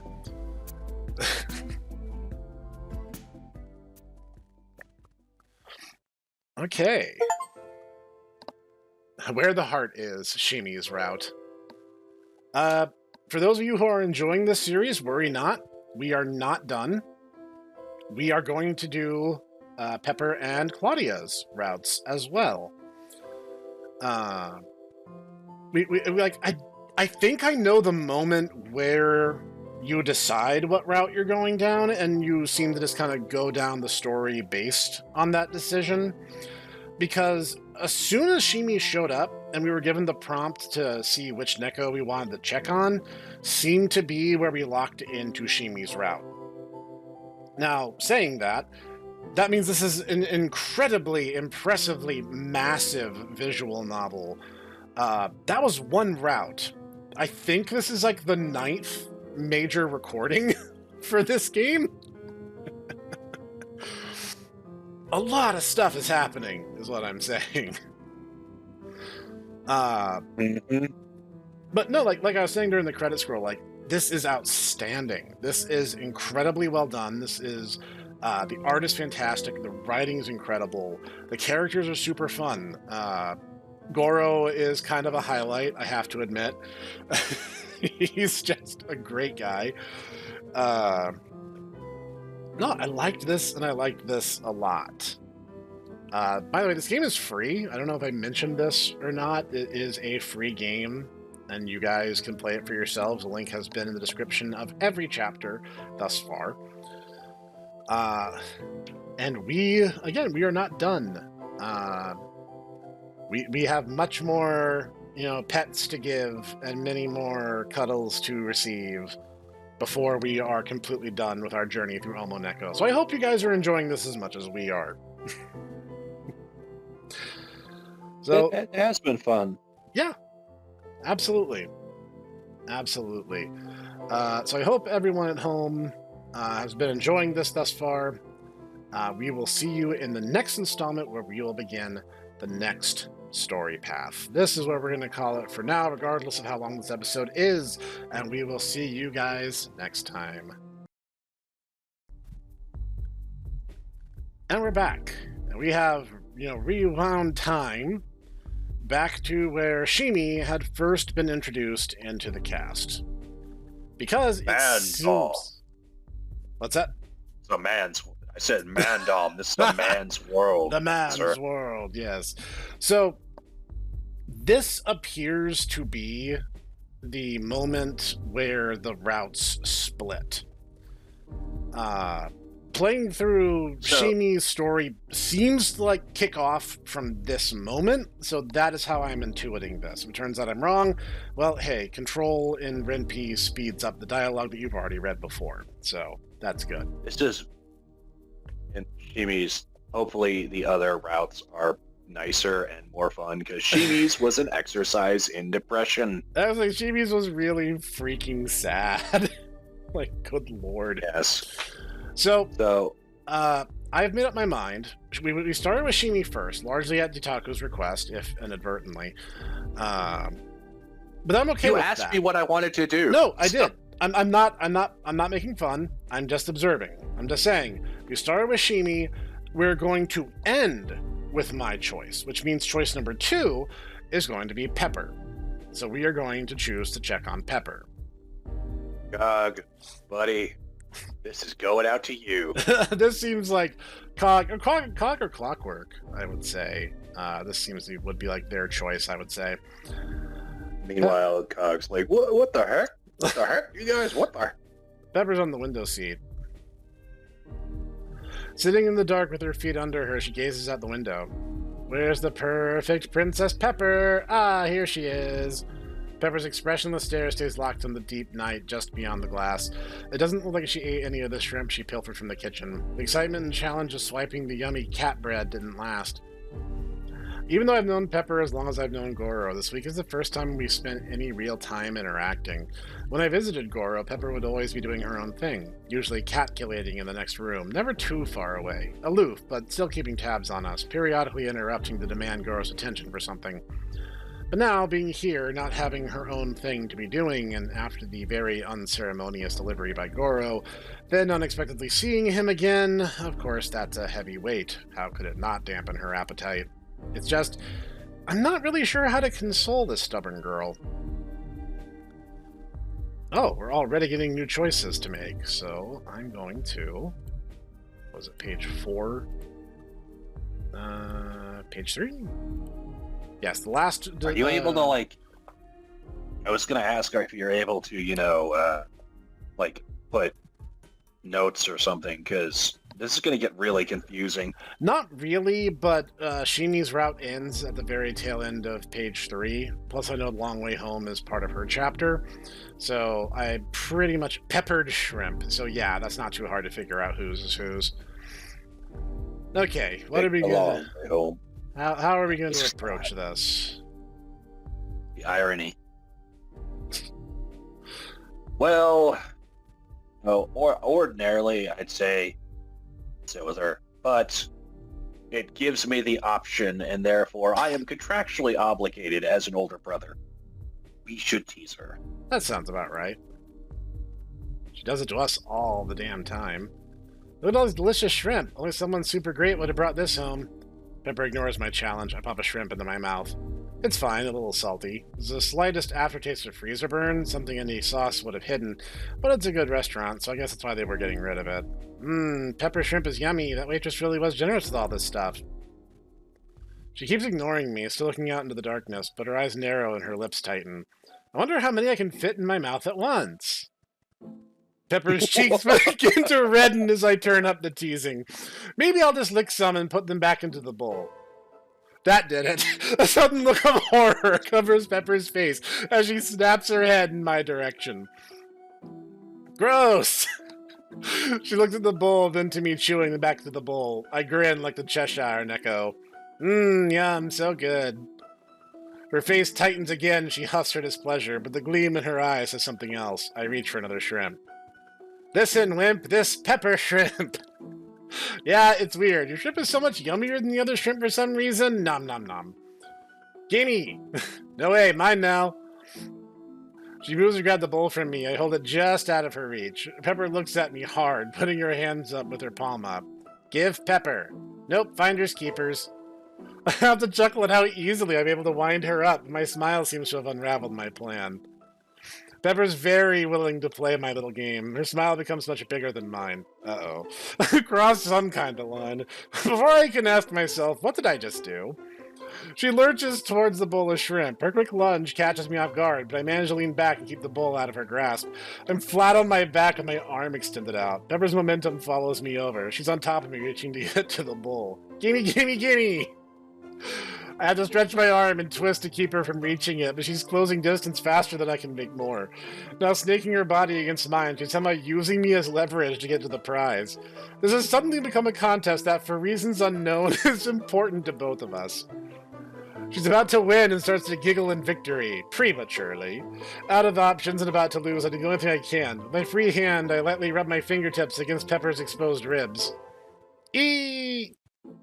My tickling causes her to squeak. Her arms retract, defending her vulnerable flank. She sits up and freezes in place, open mouth and wide eyes, displaying her astonishment. Shrimp eater, big cheater!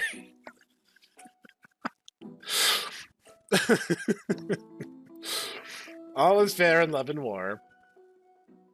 Unfortunately for me, Pepper's expression leaves no doubt that she welcomes these new rules. She's still sitting on top of me, she retaliates. Ticky, ticky, ticky! Ah! Hey, did you know that being tickled by OmOneko with their thick, sharp fingernails is the kind of sensation that would make make the most ardent masochist seriously consider a new hobby? Well, it is! Pepper digs both of her hands into my sides of my belly, and fire rips to my torso. She doesn't break the skin, but it sure feels like she does. Ticky, ticky! I'm not a masochist, or I don't know, maybe I am. I do have 3 Nekos in my house. But the sensation immediately locks up my diaphragm, stopping my breath as if I had the wind knocked out of me with a punch. This is actually a good thing, otherwise I'd be screaming loud enough to wake the neighborhood. Feels like a great eagle trying to pick me up off the ground with its talons. Like sharp bamboo is being raked across my ribs and belly. Like rolling across a bed of nails. It's fire, it's electric, it's the cold, sharp storm, and worse, it really does tickle! Pepper shrimp, no icky licky, give him back her ticky ticky! My body, having abandoned attempt to breathe, only tries to flee from Pepper's nails. I fold immediately. It's not even a contest. I press the bowl to Pepper, begging her to stop and nearly spilling all the shrimp. Please, no more. Pepper triumphantly holds the bowl up like a trophy. Love and war! Got him, Pepper! I lie on my back, holding my sides as my toes slowly uncurl. A combination of tears and laughter gently bounces Pepper, who straddles me happily eating her shrimp. Once my breath evens out again, I ask the obvious. Suddenly they taste better. They must, based on the noise she makes chewing. She's trying not to smile, but I know she's pleased with her total victory as her tail lazily curls and uncurls. Then she swallows the last shrimp, and the moment all too quickly fades. Pepper climbs off me and I sit up. The levity retreats as the heavy atmosphere returns. We stay like that, Pepper sitting with her feet under her, her body twisted, gazing at the darkness out the window. Me, lounging next to her, gazing at the darkness over Pepper. You know, Pepper, Goro really does care about you. He would have taken you with him if he could. Without breaking her staring contest with the night, she flatly states, Don't care. Pepper live here now. She says the last part as if it was a punishment, a mix of resignation and grim reality, like a sentence being read by an emotionless judge. I can't tell if she really doesn't care, or if she's playing coy, or if she knows there is simply nothing that she can do about it. She turns briefly to me. Pepper looks away again, her soft, sad eyes repeating her words into a question. Pepper live here now?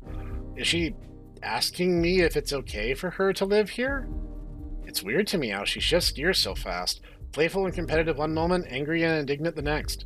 Emotions that all seem so genuine till they fall away, leaving the sad cat behind. The real Pepper, at least at this moment. Maybe I just don't understand the strange minds of Nekos. Or maybe like me, in the back of Pepper's mind, she was wondering if this was still some elaborate Goro prank, and he'd show up and take her back home. But he left, and she is still here. Not this time, no prank. I reach out and stroke her head between her ears. The touch slightly startles her, but she doesn't move away or try to stop me. Nor does she press into my hand like Claudia would. Gently stroking her hair, I try to give what reassurance I can. Yeah, you live here now. I try not to sound enthusiastic about it. I'm not sure how it comes across. How the hell am I going to explain this to Mom? A short time later, the Yeah, soothing... Mom. I got it. You know, you said you never liked me. I got a new girl. I A got... couple new girls. I literally live in a house full of emotional women. This is my life now. OMG, son, you're so manly. Oh, yeah, definitely something a mom would say. Your father would approve.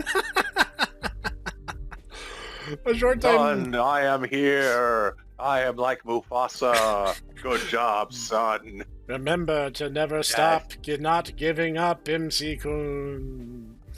I didn't, Dad. Now I'm surrounded by beautiful women. Good job, son. I'm going into a tunnel now. A short time later, the soothing affection I offer seems to reach her a little. I think. Maybe I just bored her, but Pepper's posture relaxes. She leans out of my reach and curls up in the window seat. Eventually her breathing shows that she's fallen asleep.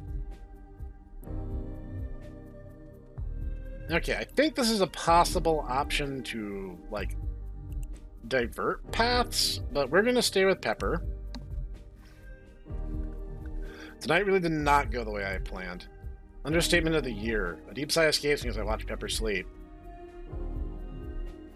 A small part of me wonders if she's actually sleeping or if this is some kind of ruse, but the yawn that seems to encompass my whole body takes that thought and all others away on a soft cloud of nothing.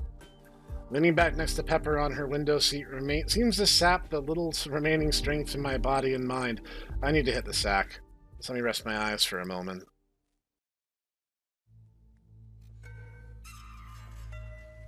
It may be hard for an egg to turn into a bird. It'd be harder for an egg to learn to fly. We are eggs. You must be hatched or go bad. Buddy Taku. I'm a Shimi. actor. Feels like some of these events happen no matter what you do, so that's interesting. I mean, you're a Snek. You've already hatched. That's true. I wake up alone. Pepper's already up and about somewhere. Sleeping on the window seat was not a great idea, at least not in the position I chose. It takes me more than a minute to get my neck to loosen up and to shake off the echoes of my nightmare. Oh no. It turns out MC-kun actually is the 30 or 29-year-old boomer. Now he's going to have, bad feeling for the rest of the day because he slept on his leg. Funny. Yep. Actually, I think at this point I can start using... Oh, okay. It does work, but this is not a new scene. I thought this might be. As we're brushing my teeth, checking on Shimi is the priority. I said that wrong. It's not an old scene that we've already seen before. It's a new version. Shimi's not in the living room. The blanket's gone. Did I dream it? No, I'm sure it wasn't a dream, so where's the feral? Must still be here somewhere. It's way too injured to leave. Then again, this is a feral. If it chose to, it could push itself to death on pure will and adrenaline. Well, if it's still here, there aren't too many places to hide. Beyond finding the feral, how to find it keeps me from searching right away. I mean, last thing I want to do is startle it. First make tea, then find the feral. So I grab the kettle. Claudia stops humming and gives me a quick smile, and then returns to her chore. Clean laundry is piled on the counter before her. She slowly and carefully folds each piece. Claudia is fully focused on the task. She has to be, as her Neko brain always seems better suited to abstract concepts rather than a logical one like folding laundry. Still, Mom really took care to make her feel valuable for doing simple tasks around the house, and it's pretty cool that she never needs to be told to do them. I guess they gave her a sense of purpose. Is that what I've been missing? A sense of purpose? Too early to get philosophical. Sorry, Claus, talking to myself. My purpose is to get caffeine into me and carefully find a feral. Oh, that is a repeat scene.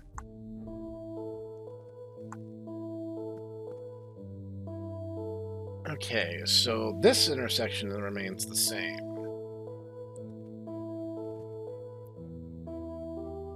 So,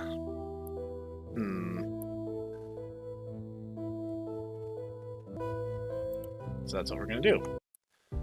I use Control to skip ahead. This is when Pepper is drunk.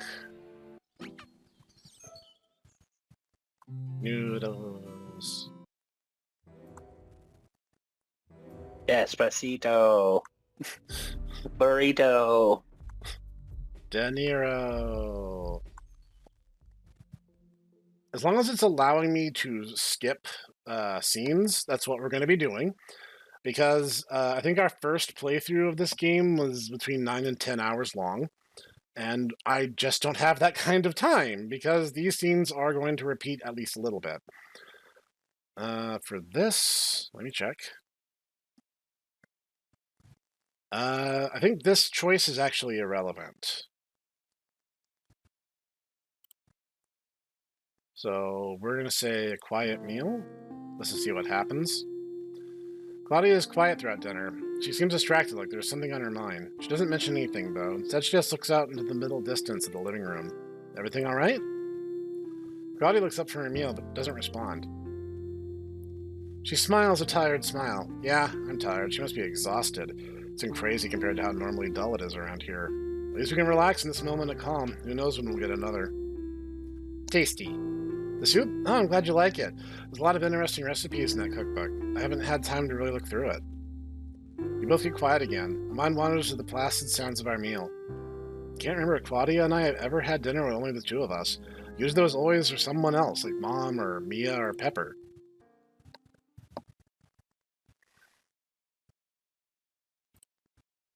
Okay, I think we're getting back to a repeat scene, so we are going to... Pepper is harassing us, so we're gonna... Shimi is stalking us in the dark. This is when we're bandaging her up. Okay, some of these would have happened on a regardless basis. So this is where we're getting the grocery situation. We are going to give the feral some space this time. My expression hardens as I watch Shimi teeter on the cusp of sleep. I've been pretty lucky with the feral care. I have to wonder, how long till my luck runs out? Badly injured and weak from starvation. I know that if she hadn't been brought inside, she'd be dead now. But still, I have a feral Neko at my dining room table. There's nobody on the planet who would think this is normal. Certainly not Mom. She'd demand that I drug you up and put you back outside for you freak out and murder me in my sleep. Not Mia. She'd call the police and they'd, well... No one would think this is a good idea because it isn't.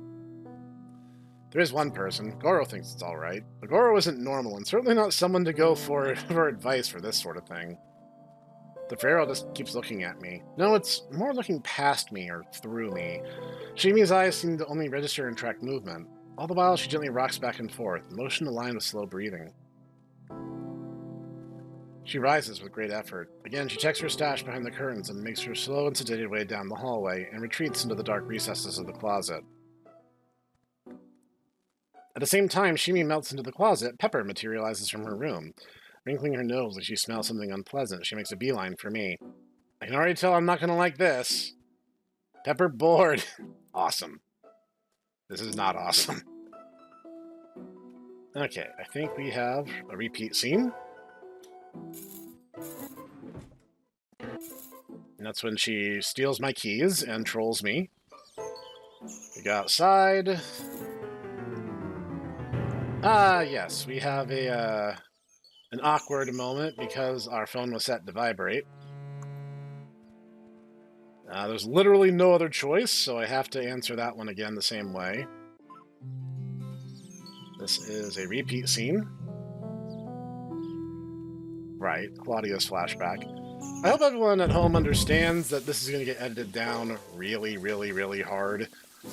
But again, a lot of these scenes are repeats, and once we get to what is decidedly Pepper's path, I will ease up on the throttle. Yeah, helicopter man. Very film noir. Very film noir. Very film noir. Cheeto, cry your heart out. Cry in the sea. Movies are not nearly as entertaining as people think they are. There, I said it. The Hateful Eight wasn't. Saying the N-word and, like, killing people is not high cinema. I just... Really isn't. No. Yeah.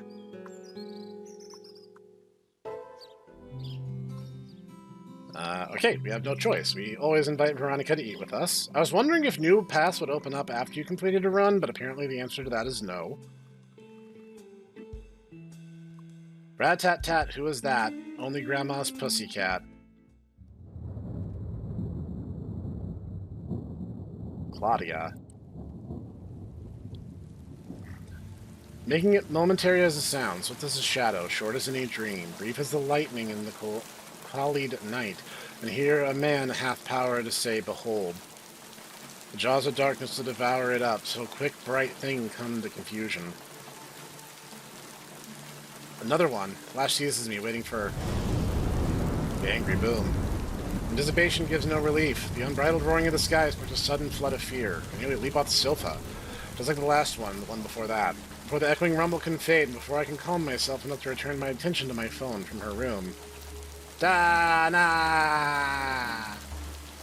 Pepper bellows back at the thunder, then cackles in laughter, just like the last one, the one before that. She bickers with the thunderstorm, mocking and teasing it for safety of her room. She's entertaining herself, nothing's getting broken, and no one's getting aggravated. Everything considered, that's pretty good for Pepper. For me, it's different. This feels familiar? Nope, this is new.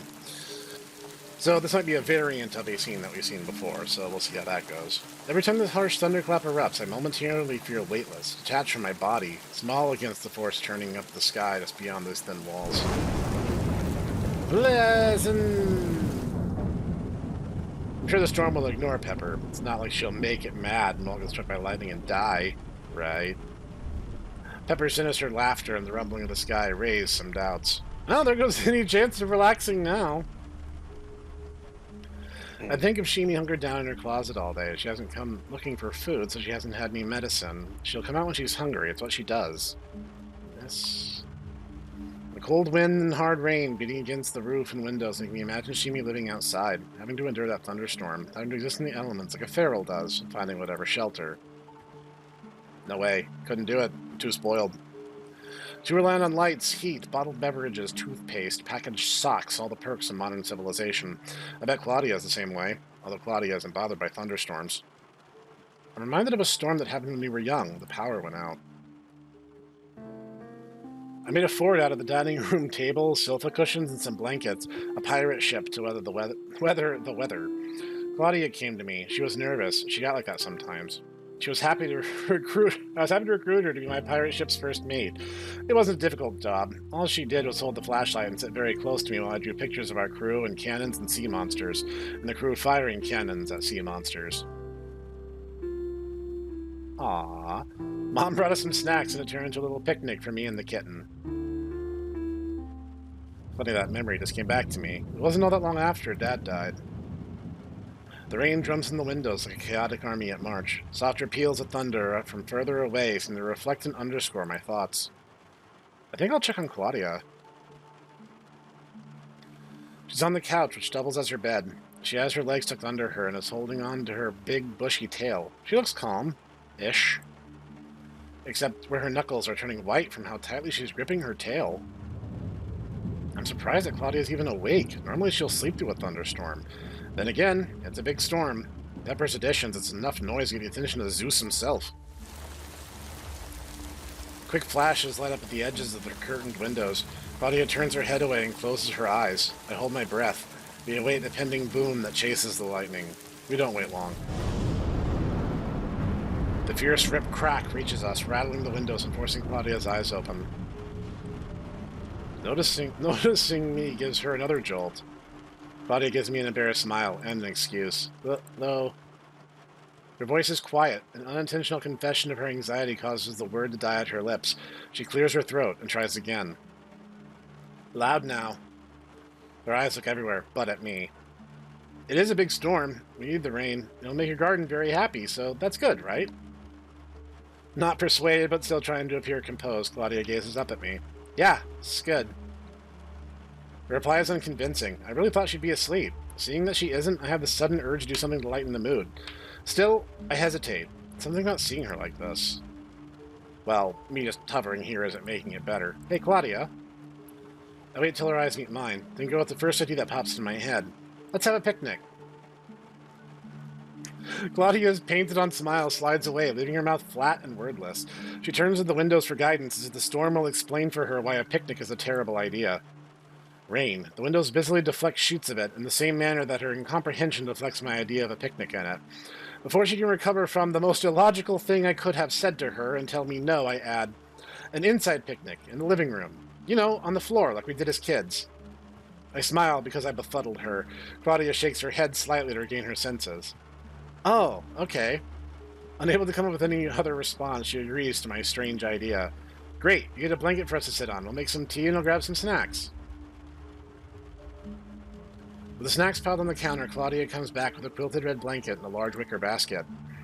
Basket! She grins shyly, but also seems pleased with herself. It takes me a moment to grasp the obvious. Clever girl, Claus. Can't have a picnic without a picnic basket. Claudia giggles softly. Just a guess, but I think we're too big to fit under the table. Fortunately, there's plenty of room next to it for a blanket, basket of snacks, treats, and a sofa cushion for each of us to sit on. Together we placed foods from packages onto plates. Giggling and giving in to the absurdity of what we're doing, we snack. The TV is easy-listening music channel with the scenic vistas and flavorless melodies clashes uncomfortably with the tumult of wind and rain, but only for a moment. With almost no effort, our full attention settles on the soothing tunes and silly picnic. Beyond the blanket, the storm's raging chaos fades, becoming a forgotten thought. Admittedly, it's not much of a picnic. Some bread with jam, cheese, and crackers, strawberries, grapes, and a few other assorted things to chew on, and, of course, tea. But that doesn't seem to matter. Even though Claudia still finds the situation to be quite peculiar, it's having the desired effect. The focus now on the weird living room picnic clears away any anxiety she was feeling from just a short time ago. I want to figure out why she wasn't just sleeping through the storm like she normally does, but I think that would just spoil her mood. Besides, as my shoulders loosen and begin to relax, I realize that I've distracted myself from the storm too. We become quiet, just enjoying the snacks and each other's company. The rain outside has become a white noise that nearly disappears. Far away now, we hear only the non-committal layer of easy-listening music, which in turn becomes background to our giggling and eating. Claudia and I are the center of this tranquil scene. In a way, I have a feeling that a hurricane has been blowing through my whole life. It's refreshing to be in this cozy moment, an eye of the storm, I guess. It feels like we're the only ones in the whole world right now. I really can't think of another way to describe it. It's strange closeness, comfortable together on our happy little island. We're removed from everything beyond the blanket, and everything not right here is distant and blurred. It's amazing to me that we used to play together on this very spot as children. That makes her smile again. Star checkers and pirates! She giggles into her hand as if to catch the joyful shyness escaping her. You remember that? She doesn't respond, instead taking the last bite of her bread and jam. I finish a cookie and put aside my now empty plate. This tasted way better than it should have. I wasn't even that hungry. As I finish my tea, I catch her watching me. More food? No more. Filled now. Not the fanciest meal we've ever made, but I'm satisfied. Claudia's eyes and ears lose some of the focus on me as she considers. Yeah. Satisfied. Her smile sharpens. Then she blushes and looks away. It makes me smile. My smile sharpen too. What? What are you thinking about? What's weird, I don't think I've ever asked her that question. I definitely asked her what she's doing, or going to do, or did. I guess I usually just wait for her to tell me what's on her mind. She gives a slight shake of her head, dismissing it as, "It's nothing." Oh, now we're keeping secrets. Claudia considers her thoughts. She seems to be deciding how to answer my question. It takes several moments for her to compose what she wants to say. But then her ears twitch and tail curls as her gaze leaves me. Claudia's smile drops, then returns in a greeting. Shimi's here, standing by the coffee table. Her eyes surveys our blanket of treats, and us as well. I was wondering if we'd see Shimi today. How long has she been standing there? I normally get an uncanny tinge, a strange sixth sense that somebody's watching me when Shimi is lurking nearby. Maybe she wasn't there long enough for me to sense her. Sense her? I quickly dismissed the thought. It's not like I suddenly have superpowers or something. Well, Shimi, instead of just looming over us, want to come join in? I'm done with my plate, so I let up a healthy portion of the snacks and make a spot for her. After a predictable pause, Shimi approaches. By now, our feral is used to me giving her a very small portion to keep her from running off to the closet, sedating her so I can change her bandages. On seeing the plate full of food and us on the floor, Shimi again hesitates, suspiciously considering the change of routine. I wouldn't be surprised if she took the whole thing and left. Instead, Shimi squats just off of the blanket and slightly out of arm's reach. Leery, she studies me and then the plate. It's not a trick. The antihistamines are in the kitchen. Shimi brought the weight of the storm with her, so there's no way I could get them without spooking her off. Claudia turns to Shimi and says a few quiet words. Cautiously, Shimi stretches over to take the plate, her face making a slight grimace as she retrieves it and begins to eat. Wildcat. Faded. No. Not long now. Her words seem to convey much more information than was spoken. Claudia turns back and distracts herself, playing with the hair on her tail while she half watches Shimi and me? Neko dancing. Shimi watches both of us as she eats. There's no Neko dance, she simply watches. Not sure there's anything for either of them to see. The beating rain has me feeling a bit melancholic again. The storm. Snacks! That seems about right. Oh my goodness. Pepper announces her presence with the subtlety of a thunderclap. The first time I noticed the actual thunder seems to have died down. Pepper was apparently victorious in her attempts to chase it away. Still, the rain pours down loud enough to hide her approach from everyone, including Shimi. A big, peppery grin leads her to her modest array of snacks. She sits almost in the middle of the blanket, pulls the blanket close, and helps herself to the food right out of the packages. Pepper seat, pepper eat, nummy yummy pepper treat. Picnic, Pepper. Claudia reacts to Pepper's foraging to the basket with a tired sigh.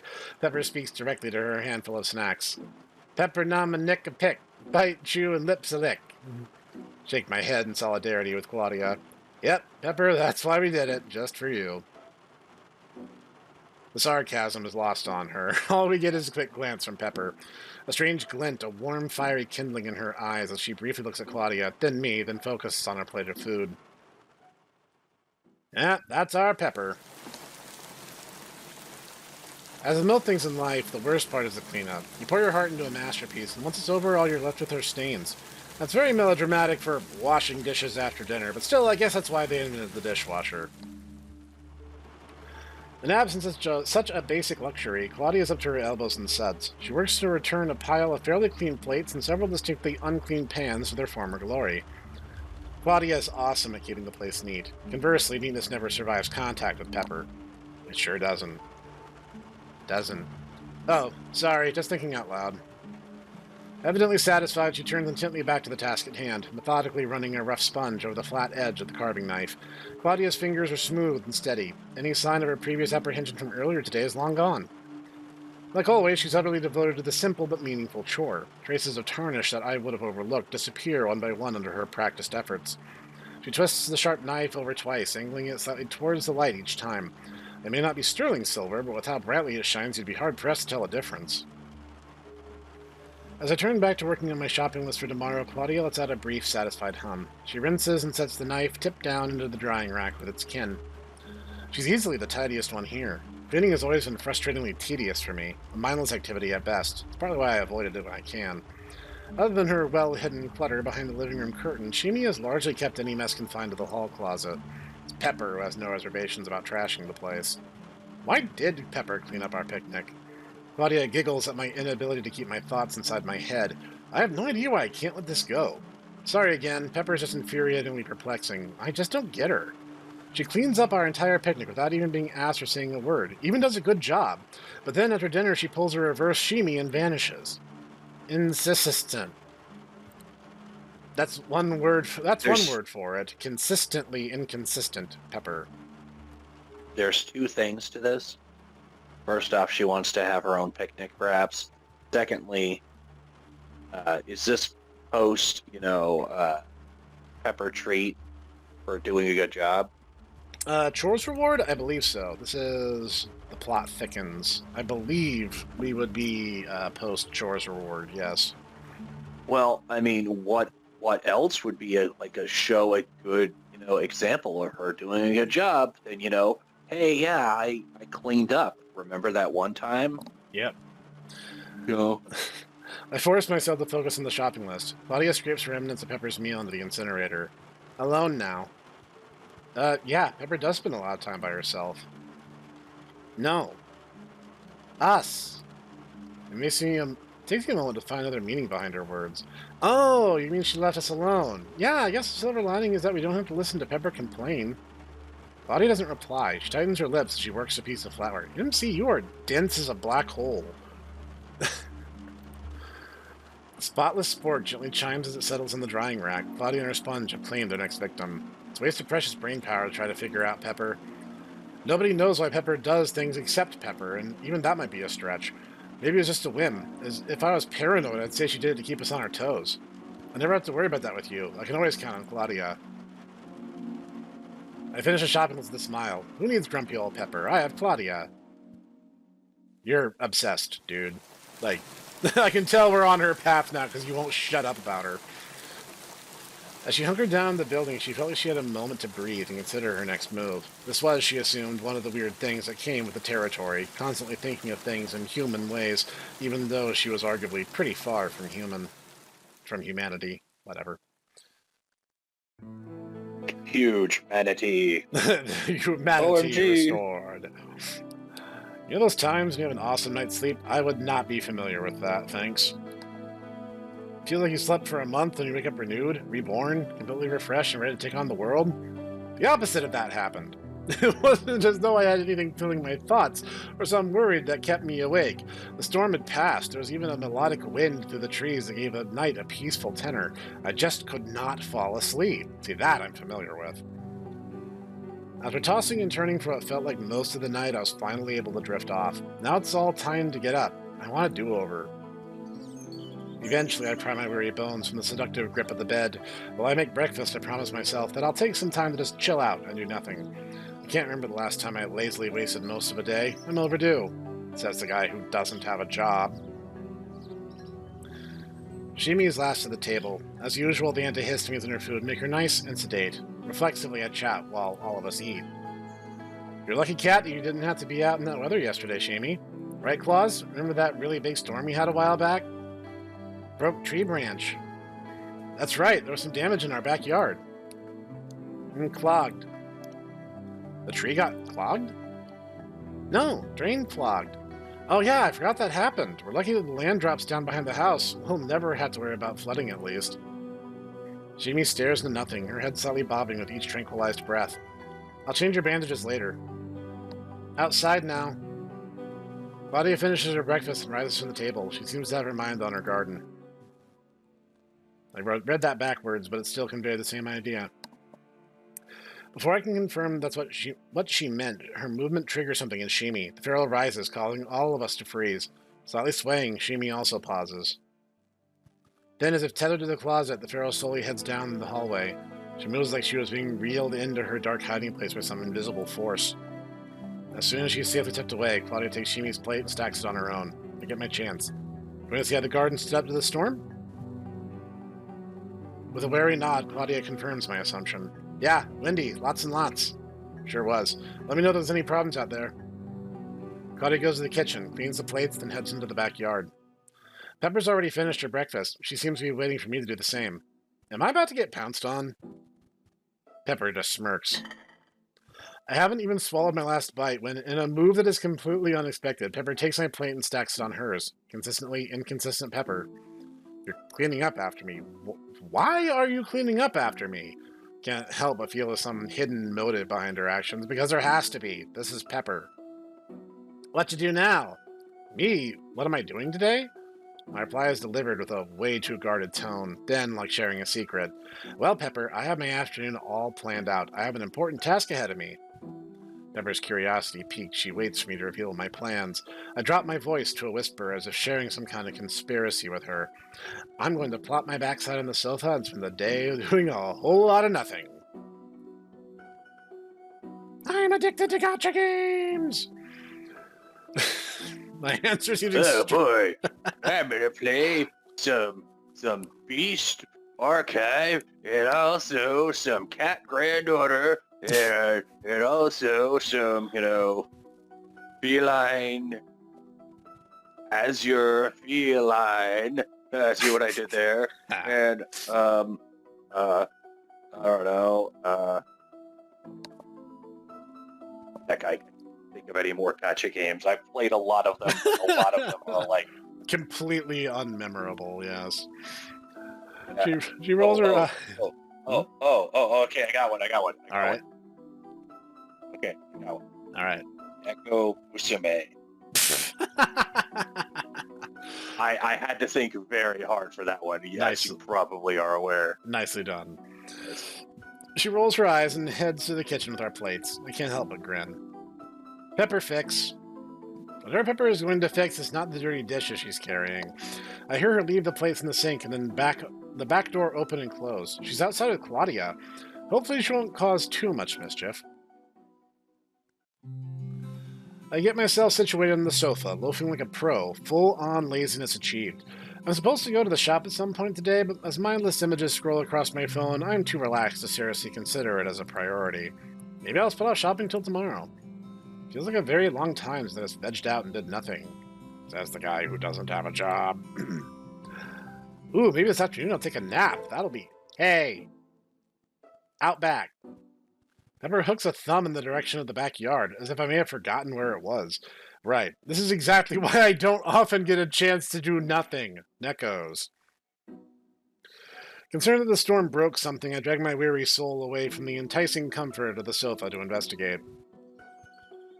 Claudia's ears perk up at my presence. She turns to me with a smile. Neither of us speak. I wait for her to tell me what she needs. Surveying the backyard, everything looks fine. Strong winds of the storm didn't damage the fence or flowering tree.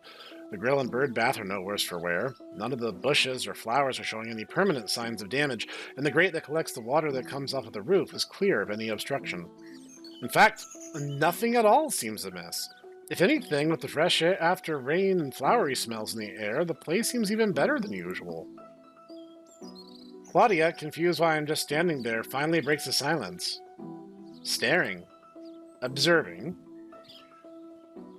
Awkwardly, she smiles again and returns to what she was doing. Why am I out here? Claudia didn't ask for me to come out. Was this some kind of dumb, peppery prank? I deeply exhale through the clenched teeth and head back inside. My phone is not on the sofa where I left it. After ensuring it's not on the small table in the foyer, the place where I normally leave it, my legs propel me down the hall to Pepper's room. But Pepper's not in her room. She's also not in the bathroom, not in the kitchen, and not in the backyard. Claudia, wearing a look of confusion, is in the same spot she was earlier. In her hand, of course, is my phone.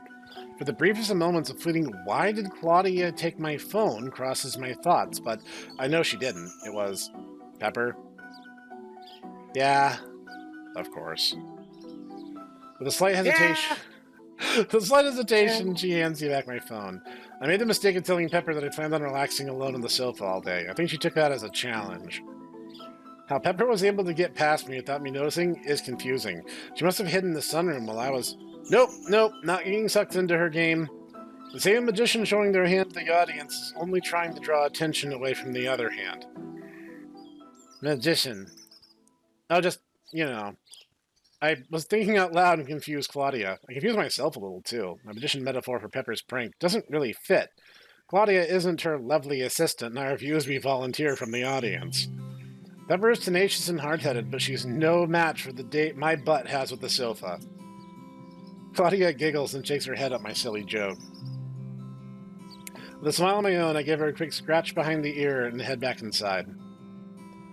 Readjusting into just the right position for a cozy lounge takes a moment. I'm comfortably settled with my butt back in its rightful place on the sofa when Claudia comes inside. Either everything's good in the garden, or she decided to take a lazy day herself. Good for her either way. Then again, Claudia never slacks on her duties. She makes sure everything that should get done gets done. As if to prove my point, she takes the time to clean the dishes that Pepper left in the sink. She heads down the hall, and the sound of running water in the tub becomes a soothing static. Pleasant backdrop to the news, memes, and videos scrolling across my phone. The perfect complement to my lazy mood. Shimi is sedated and in her closet. Pepper is somewhere, and Claudia is drawing herself a bath. That means that me, my phone, and the sofa finally get to spend that quality time we've been lacking for so long. Finally, I start to really relax. Pepper, no! Pepper, no! Yes, Pepper, yes! Much like an orchestral crescendo, a bickering from down the hallway quickly rises in intensity. Then, at its perceived apex, swells again in scope and fury, culminating with, Get him, Pepper! No, Pepper, stop now! 1, 2, don't want it! 9! Naughty Pepper! Splash! You My get the alarm, sense that Pepper doesn't know how counting works. my alarm brain can't find anything good to attribute to Splash, or reflexively hurtle down towards the commotion. Claudia's standing by the sink. Her face, hair, and dress are wet. She looks like she was just sprayed with a hose. Pepper's in the tub, fully clothed and soaking wet. A miniature flowing tidal wave slaps the sides of the half-filled bathtub. The other half of Claudia's bath is now all over the bathroom floor, causing my socks to immediately saturate. Cannonball! Pepper proclaims the misplaced smugness. I'm speechless. My eyes flare at her. I feel a dark heat surge inside me. No. Anger later. Stay calm.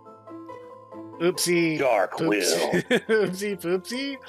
I struggled to swallow the heat back down, like a jagged pill gets stuck in my throat.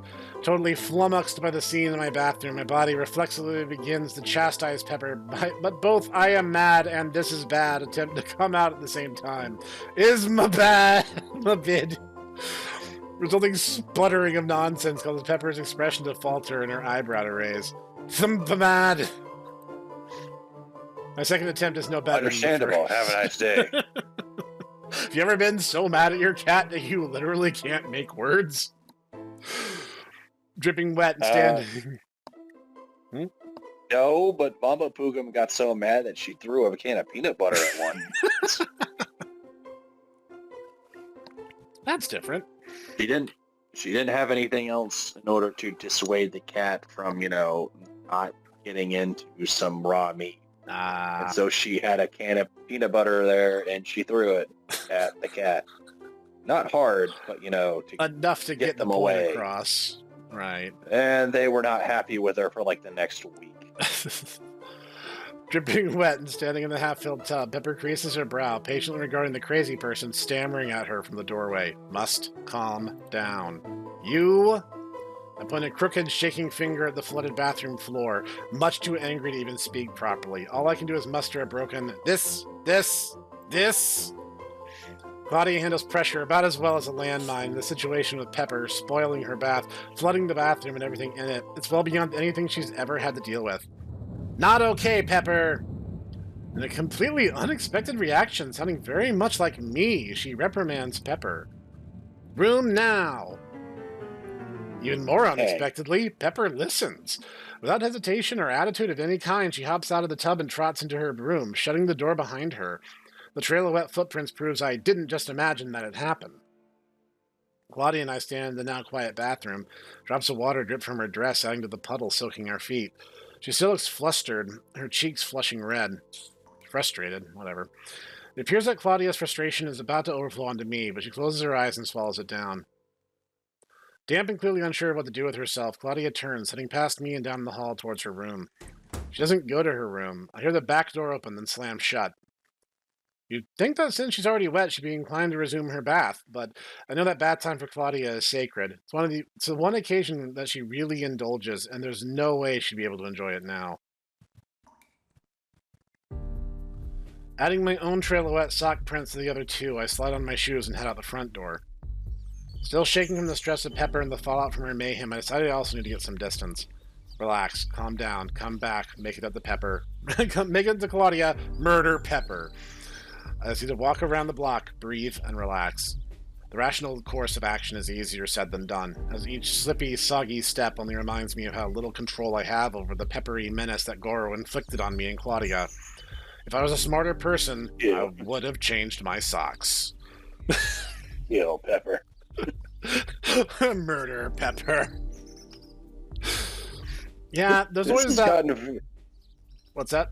I was just about to say, are we trying to do Pepper's, this is a very odd, but, I'm sure there's some kind of... I'm gonna trust the plan on this one, guys. Trust the plan. I think I have an idea where it's going. I've seen this kind of storyline play out before in other games, so I'm curious. I was about to say, you probably would, considering Mr. I have read in... Hey guys, I'm not a romance manga aficionado. Oh my god. This romance manga is so good, you guys.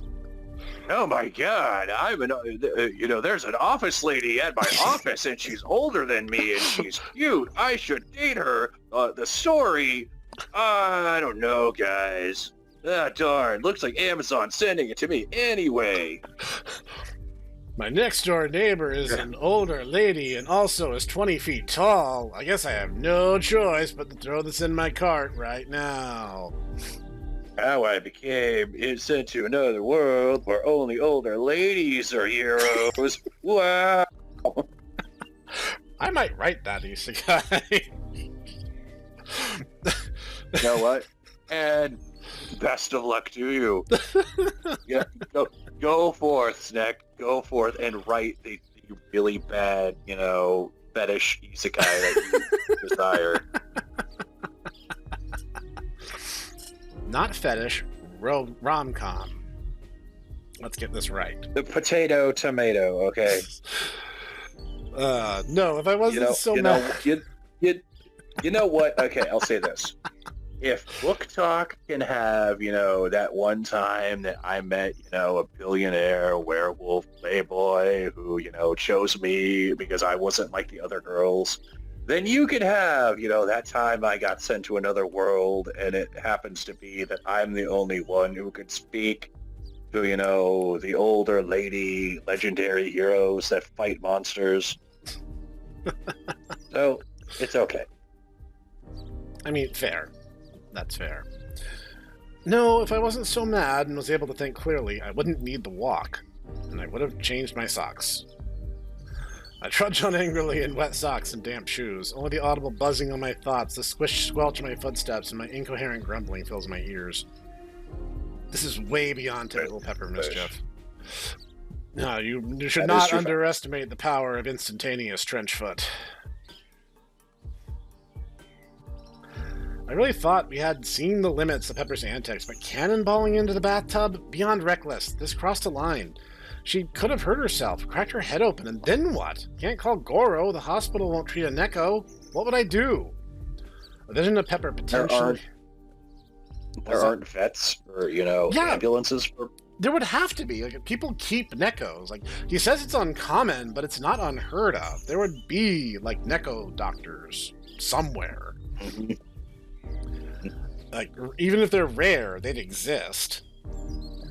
A vision of Pepper potentially and gravely injured shadows me, a crimson curtain flowing freely, polluting the bathwater in a dreadful bloom, keeps me from getting any distance from the anger and anxiety. I quicken my pace.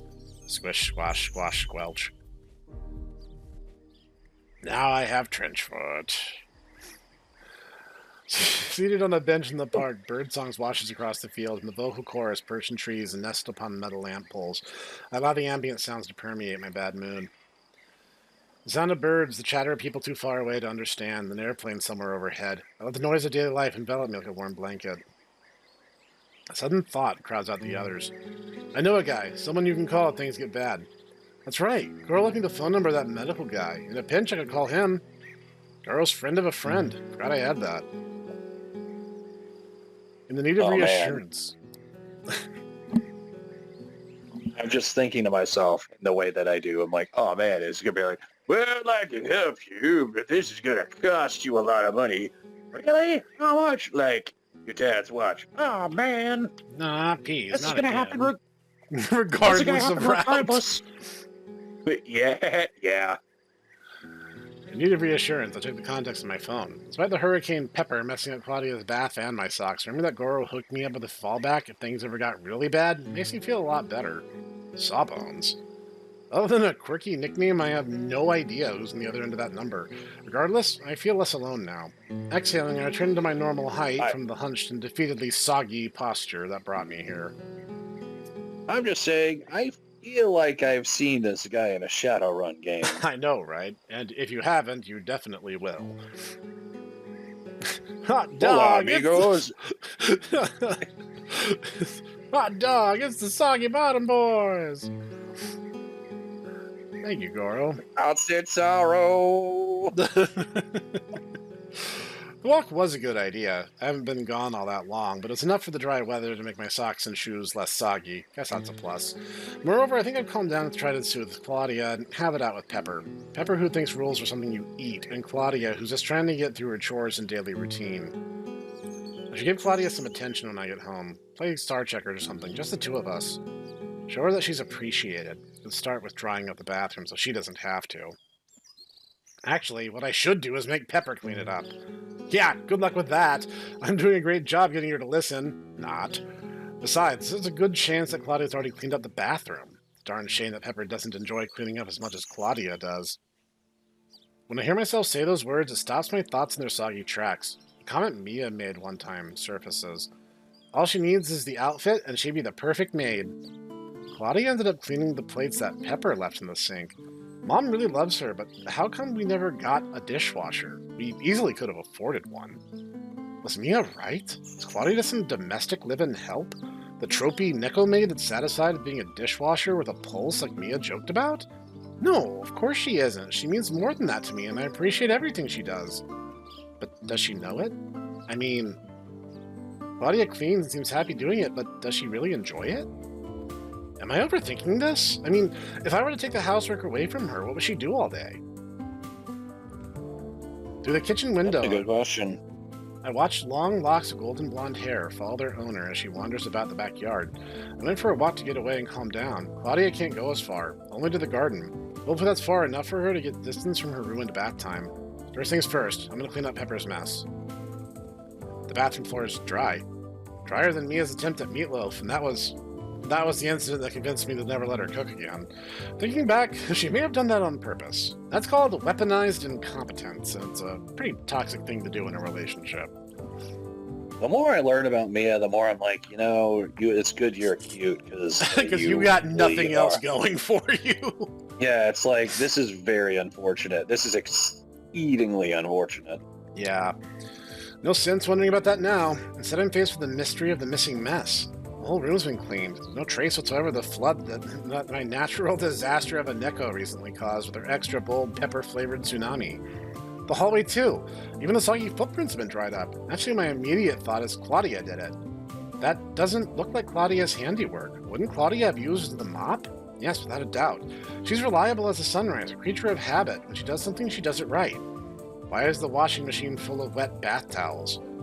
This is out of character for whichever one did it. It's clean, which rules out Pepper, but the job is not how Claudia would have done it at all. Just standing here making this scrunched up face won't answer my question. So, this is pretty obvious, and I'm surprised that our idiot hasn't put it together. And since we're on her route, let me check. Then I'm gonna stop relying on it. Let's just do our instinctual thing. I'm thinking we're gonna need to go to Pepper in order to get to the bottom of this. Yeah, I feel like that's probably for the best. Swallowing hard. Actually, I'm gonna have to bow out here in front. I hate to do this, but the pups are being insistent. This is actually a good place to stop for now, given that we just had a prompt. Everyone, I hope you're enjoying this kind of speed run into Pepper's route, but hopefully we'll get some more non-skipped scenes as we proceed further down it. So thank you again for accompanying me on our Neko journey there, Jitaku. My pleasure. And I do enjoy some cat girls. Yes, definitely. And we'll see you next time as we continue further into Pepper's route. And we'll see you there.